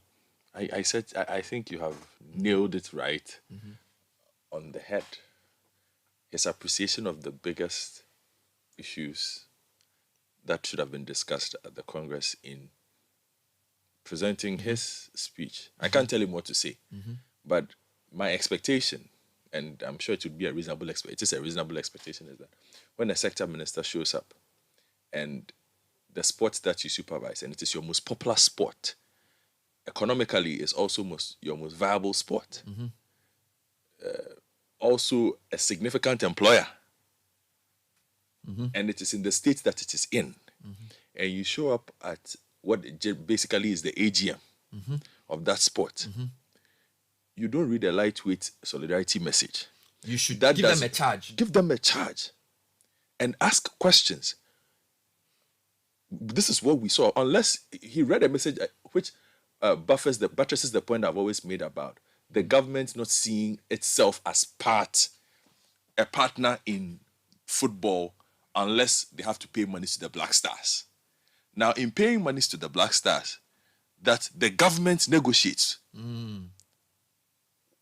When the players now hold you to it, you show up at the Congress to come and complain that why players should be more patriotic. Who promised them the money? It's the same government. So if you promise and you don't pay and the players agitate, why are you complaining? As if only the players who are looking for money. Now, you pay all kinds of people some of these monies too, including people who are not supposed to be paid. We saw this from the World Cup. So if he were that worried about patriotism, when, for instance, a budget was put in front of him, that when we pay the Black Stars an appearance fee, pay $500,000 to the 5 people who supposedly look after the national team, did he, the sports minister, look at that line item and say, this is not patriotic? It doesn't make sense. Why am I paying $500,000 to 5 people who basically do nothing? $100,000 a day as a thank you for 2 weeks of your time. Which bank CEO even gets that in this country? Which board was given that money? The executive, the Black Stars Management Committee. They were paid $100,000 each for the work they did. For the work they did. At the. You understand? So all I'm saying is, a sector minister who understands these things would have raised those questions and not focus on players must be more patriotic. Was that all he said? He spoke about infrastructure. He spoke about the stadium. He said, Sipon, they have spoken to the contractor at Sipon, Yatiabre. The last thing, in fact, the finance minister said it was 90% complete 3 years ago. As to what is happening there, we don't know. Spoke about, but the point is, the last time Accra Sofo played a game, Bernard, there were 750 people at the stadium. You are talking about the fact that, the park has been renovated. Who is watching the football in the park? You understand? So you think there are deeper issues he could have chosen to highlight than to basically coddle to the FA? Which is why I am worried, because you see, somebody will say, why are you addressing the minister and not the Football Association? Because the way it works, it is only when the sports ministry or the government decides to wake up to its responsibilities, not just to the national team, but to the overall growth of football in this country, there will be no proper changes. You see, because... let me ask you a question. I'm coming, if you allow me. I'll let you ask me a question. Has the sports minister ever sat in a room with football club owners, that would be Gauka, and said, Gauka, outside of the football, what do you need? You understand? What do you need? What are the difficulties you face? How can I help you? The only time there's a conversation for him to have is when the national team has to travel. And during his speech, he said, you heard what he said, the government pays player tickets, the government pays per diems, we feed the players. Who should feed the Black Stars? Me? But the problem is, that is not what you should be discussing at the Congress of Football. So what should he be doing? What should he be saying to the FA at this Congress? What he should have been asking them was, why is it that we just ended the year where fan engagement at this time is at an all-time low? Nobody is interested in football. Nobody is. No. What would have been interesting to hear? You mean Ghanaian football? Yes. Yeah. Because people the context within which I'm speaking is quite clear. So people should have gone to stay. Like we have big games. There's a league that just ended. Is it? Not going to park. Those are the things that should be, because this is like the agric minister or the finance minister sitting back and with bankers not going to work or something or people not depositing money in banks, and the finance minister is sitting in his office and he's happy. He will call the Bankers Association immediately and say, hey, what's going on? Why come we are not raising deposits? How come we are not raising deposits? Those are the kind of questions you should be asking, but he sits aloof. And because football people, as they call themselves, like to be in their own space, his aloofness works for them because they don't have to work too hard then. But let me ask you, if you look at recent history of sports ministers and the challenges they've had trying to take on the FA, every sports minister who has tried to do that has been only Nilante, from Kufos Malam Isa. Bernard, you know, there's so many. Even Ayariga was one of the few who was able to sort of. Nilante as well. Nilante and Ayariga. Pelpo also. Yeah, but the point is that it's a very, no, even Pelpo, you won't say took on the FA. What they do is that they manage the FA because they also don't want to, because this is a thing about politics. You don't want your sports minister to wake up thinking that somebody is choking him to the president that he can't work with the FA. And you see, because the minister of sports is appointed and the FA president is elected. Who elects him? I'm coming. If you are the minister of sports, and in Ghana, our politics is very crazy. One of the things a sports minister wants to do is that he wants to have cordial relations with the FA. He doesn't want to wake up and hear that they are telling the president that every day the minister of sports is fighting. Who said that standard? No, not fighting. Not fighting. I'm telling you that if you look at... Who said that standard? The reason Nilante was able to take on the FA was that he's a proper football person. And he knows football at the level that most... Even when he goes to an FA meeting, he's a football man. Which is why he was not very many of them. Not very many of them. If you make Sky a sports minister, he will say, hey, later, Godfrey, what's going on here?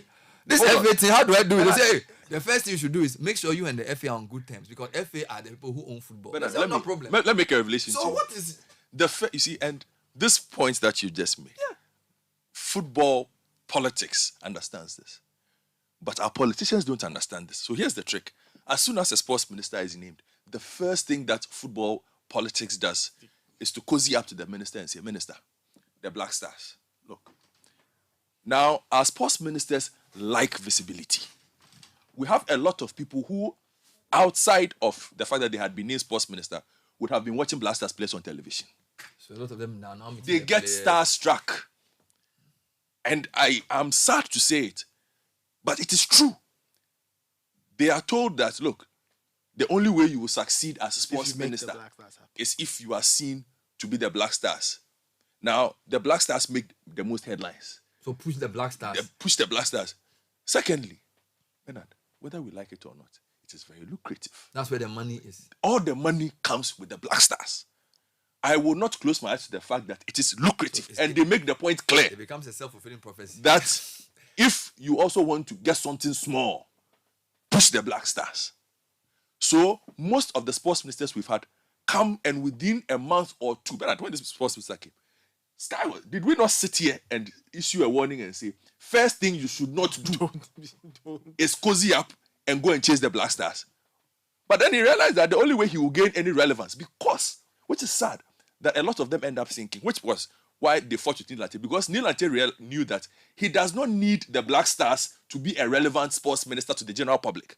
A lot of the people who take over that portfolio somehow end up being made to think that, oh, without the Black Stars, you are not relevant.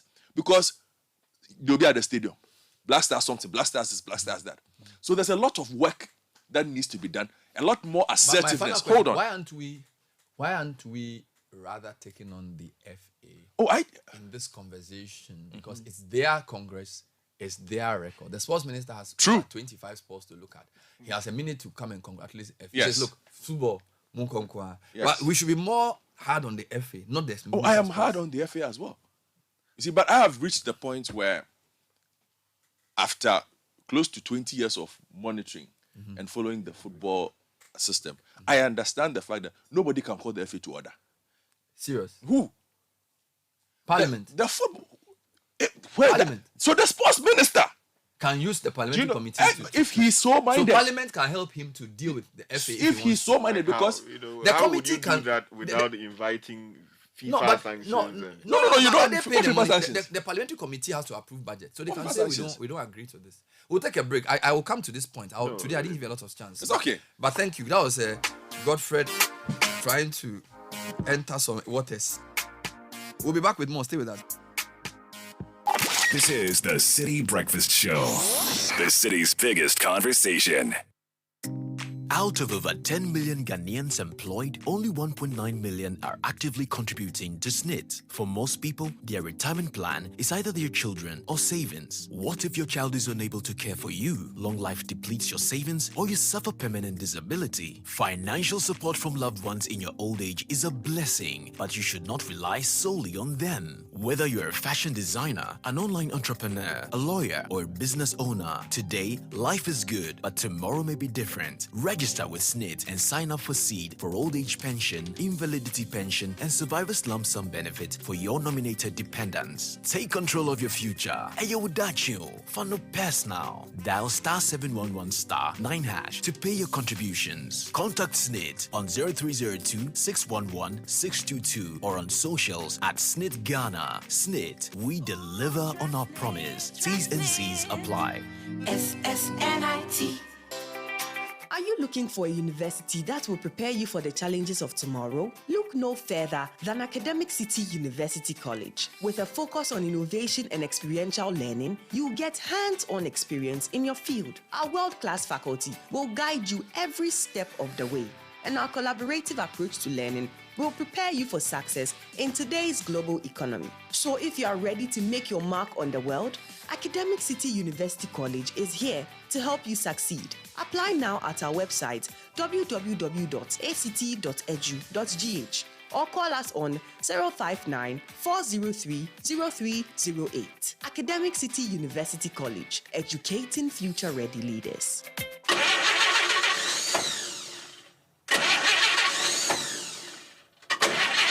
Charlie, that be the sound you hear when things make hot. I'm sure this is not battery, just cash flow. L'argent no day. It is safe to say we are all facing challenging times. We are all wondering how we are going to lighten our financial burdens. Nowhere cool. But don't worry, with a little help from your trusted bank, Societe Generale Ghana, be fine. Societe Generale Ghana is making all its customers happy with a Yatiso Loans promo. In fact, SG Ghana customers and even non-customers who are on the controller and accountant general payroll can enjoy access to our amazing discounted loans. Don't waste time. Get your loan today. Step into a branch or call 0302-214-314 to get the ball rolling. Terms and conditions apply. Remember, promotion ends on 7th August 2023. Societe Generale Ghana. The future is you. You worry, just be happy. Join the conversation on the Citi Breakfast Show on Facebook at facebook.com/Citi97.3, Twitter at twitter.com/Citi973, and Instagram at instagram.com/Citi973 with the hashtag CitiCBS.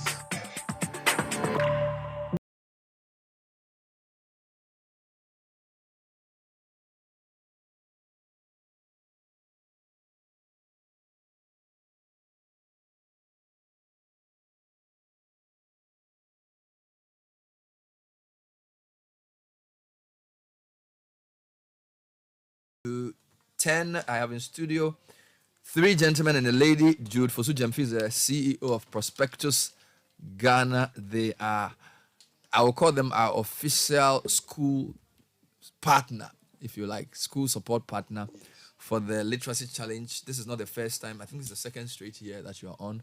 Jude, welcome to the show. Good morning. Good morning, Bernard. It's good to have you. Davis Tinkrang is the sales and marketing manager for M4 Foods, producers of many things, including our favorite Yubi. You brought it late. I was drinking tea. I needed it, but it didn't come early. So I'll brew another cup of tea and deal with it.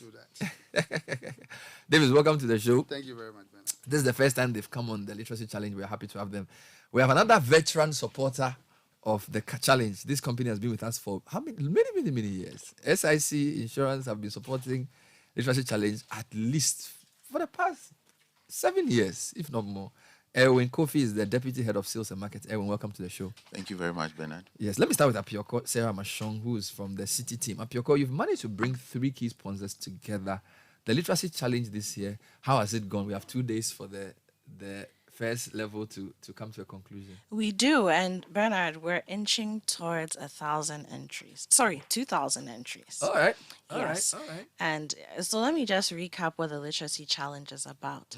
We used to do a writing competition for young people between the ages of 9 and 14, the Write Away contest. And then we scaled it up in 2017. And we came up with the Literacy Challenge, which includes a holistic literacy experience for young people in JHS. But we're asking them to enter a competition so that we're really getting into a national conversation about education. Bernard, you and the team, you talk about education almost every other day on the show. And one of the things that we have continued to say is that in the 21st century, it's not enough to read and write. When we talk about literacy, you're talking about AI. Are you digitally literate?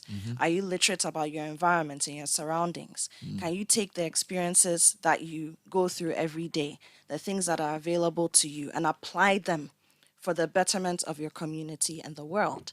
So the Literacy Challenge Level 1, still an essay competition, and that's where we are. All right. And we've asked young people, JHS students, to write a story that ends with a statement: the best people do not have the best of everything. They make the best of everything they have.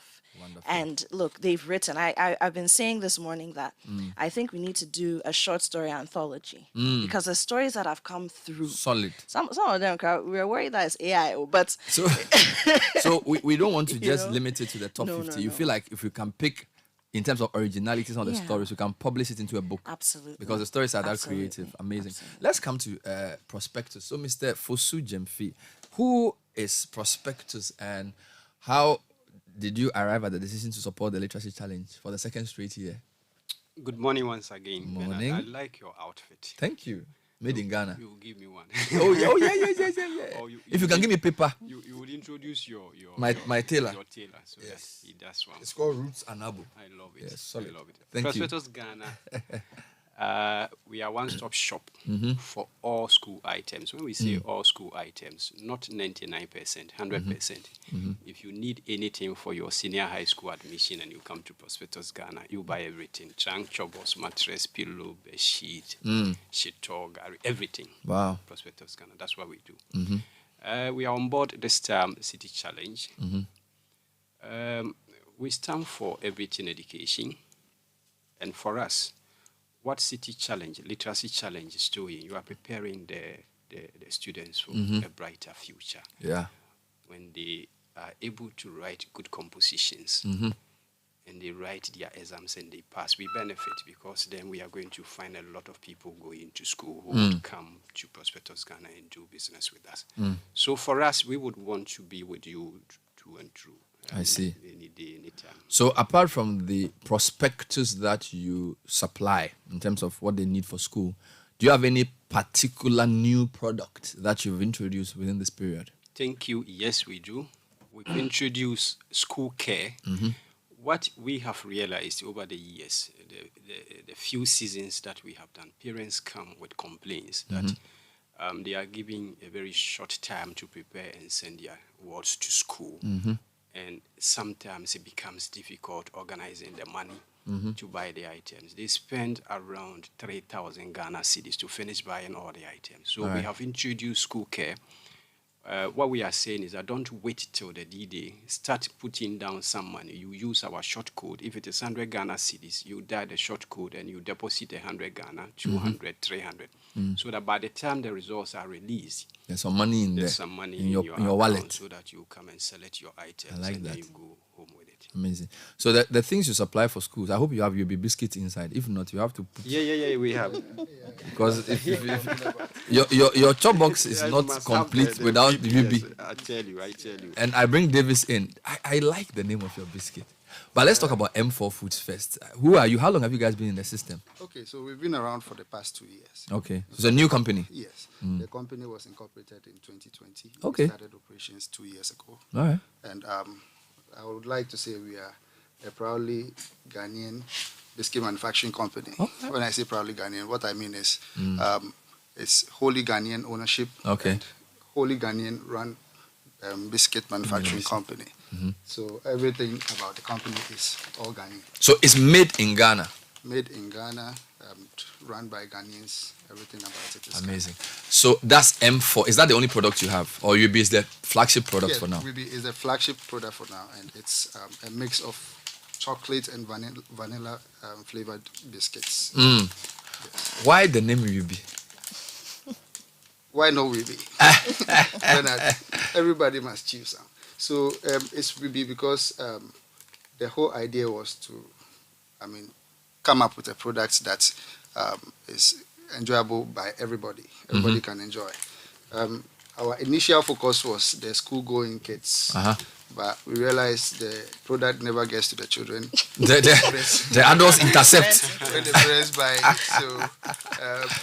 So that's so funny. We decided to come up with the name Ruby.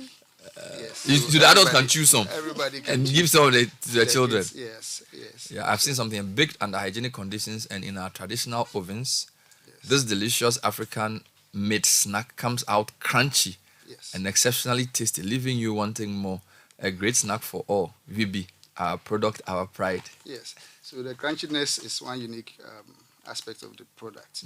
You can't steal this product because when you steal it and you break it, the crunchy part of it will give you away. How well is it doing? Because the biscuit market is getting very competitive. The snacks. So, for example, kids have kids. Even though they eat in the morning, even though they have lunch in school, they need snacks. Kids are very, very snacky. Yeah. So this is a very competitive sector with a lot of imports. Yes. How well is M4 and we'll be doing in that space? Well, so far we're doing pretty well. And as far as patronage is concerned, we are recently exporting the product, even outside the country. Someone bought a whole container full to ship to London. Yes, that's how well we are doing. I see. So, I'll come to Apioko on what you guys are doing for the literacy challenge, whether you're giving some goodies. Let me come to Erwin. Erwin is Kofi is the SIC deputy head of sales and marketing. As I was saying, SIC, you've been with us. We know you. And you've kept coming. That's true. So obviously it's beneficial. All right. So tell me a bit about what you've seen about the literacy challenge that makes you keep supporting us for the past few years. Okay, good morning, Bernard, and good morning to your humble listeners. SIC Insurance PLC has always associated itself with the Citi brand, and especially with programs that Citi runs that line up with our CSR objectives. Wonderful.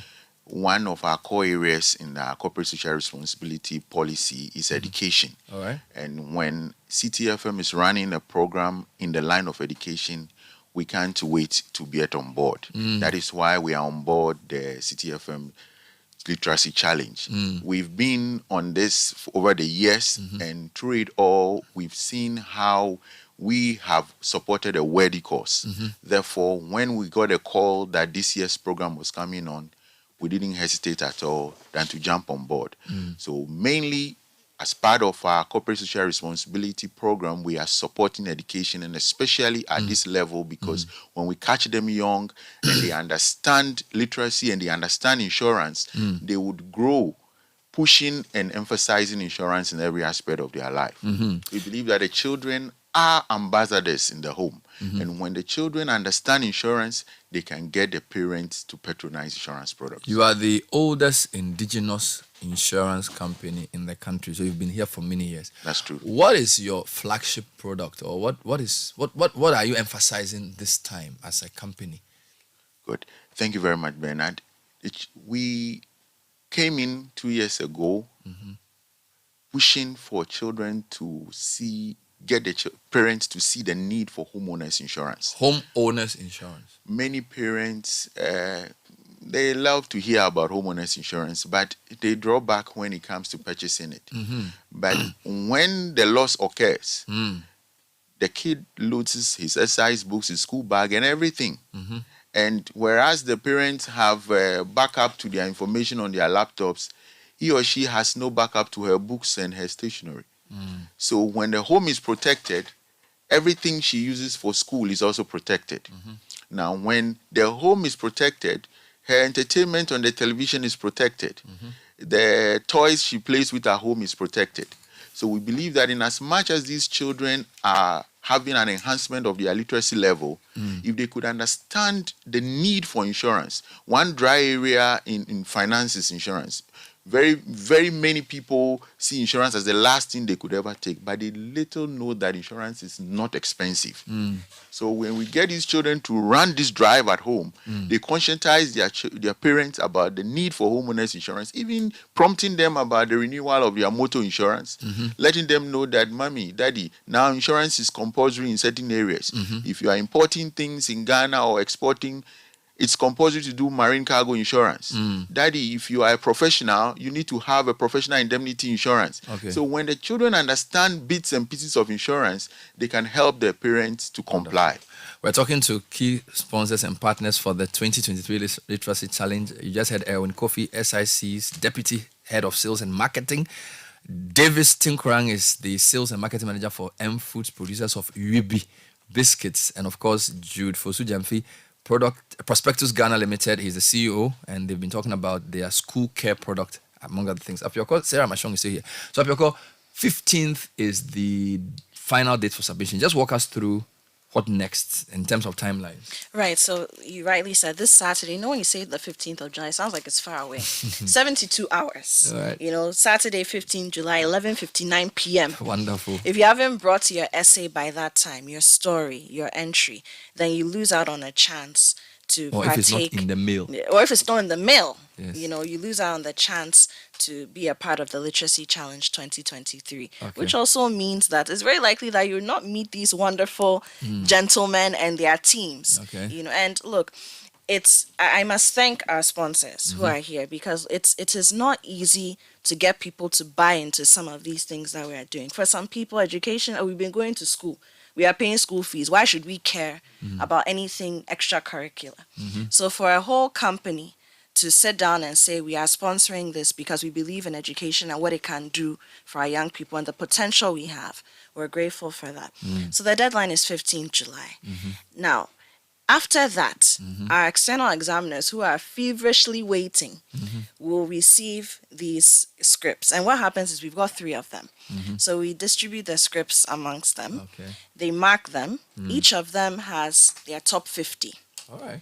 And they are looking for mechanical accuracy. Remember in school, is your spelling, is your handwriting neat? All these things. Your creativity, because it's a story. Your imagination, how are you able to express that? And so by that, your expression, how are you communicating with the examiner, with anyone who is reading your story and making your point and what you want to say very clear. And then also your originality. Have we heard this story before? Or can we say that this is the next Amataidu? You get where I'm coming from. Good. So that's what we're looking for. Then after each examiner has selected their top 50, the chief examiner will scale it down to 50. Then we have our top 50. These top 50 move on to level 2 of the challenge. Exactly. It's an aptitude test.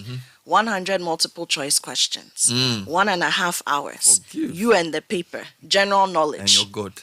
And you're God. Science is in there, current affairs, entertainment, quantitative, everything and anything you can think of. Because we're looking for an all-round JHS student, right? And then the top 10 from the aptitude test move on to level 3, which is the live quiz. You and the quiz mistress or the quiz master, one-on-one. Again, general knowledge. And then at the end of the tunnel, for your trouble, you can win 10,000 Ghana cedis if you come out tops.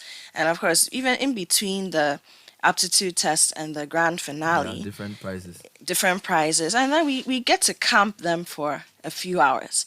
We do confidence building. We bring in coaches. Our sponsors usually come through as well. So and they also bring some goodies. Exactly. So I'm going to ask them. I'm talking about the goodies. I'm going to come to the sponsors to ask them what they are, what they have. That's the question I have. What do you have for the finalists? So we have 2,000 entries, and then you have top 50, and then you have top 10, and then you have the first 3. So let me start with Davis. What will M Foods do beyond? Of course, you sponsored, so you've supported already. But what else do you have for our winners? M4 Foods, we have plans for the finalists. We intend to make available 6 months supply Wow. Winner Hey. of M4 Foods Wow. crunchy biscuits. 6 months supply. Yes. And the first runner up also gets 3 months supply of biscuits. And then the second runner up also gets 2 months supply of Ruby crunchy biscuits. I love it. Thank you for that. In addition to the sponsorship you've given us already. So it's more reasons to push. What about Charlie? Now you're under pressure because M4 Food is doing Charlie. It's SIC. We are watching here. You have to start texting head office now. So Jude, what are you also doing for our winners apart from what you've already done? You already moral done support. And for sure, this season we're going to do something, but we need to sit as management and then discuss it. Decide and see what we will do.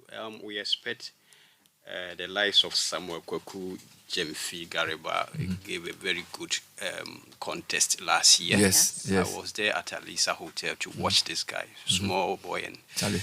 Small boy danger. Some of the questions that he was answering, if the questions were put to me, you couldn't. No. Serious. We expect more of that, and they have our moral support. Wonderful. And so, that's by way of last words.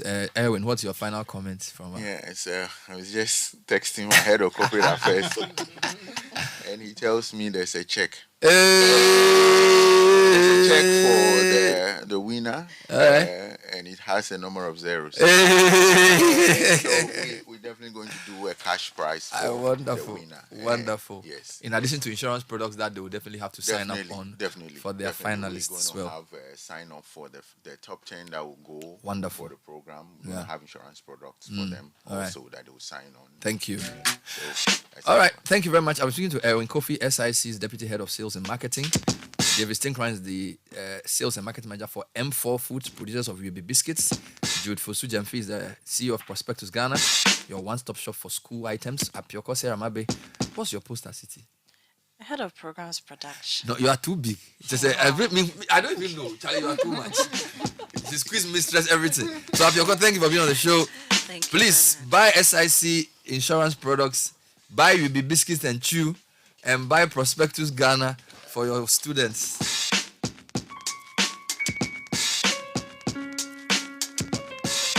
In the meantime, Heritage Christian College is a university set up to provide the missing link to tertiary education, offering BBA programs in accounting, computing, marketing, HR, management, and more. BSc Nursing, Information Tech, Information Security, and BA Theology. Affiliated to KNUST, accredited by GTech, offering many programs with a particular emphasis on entrepreneurship training and financial support. That's our new flagship.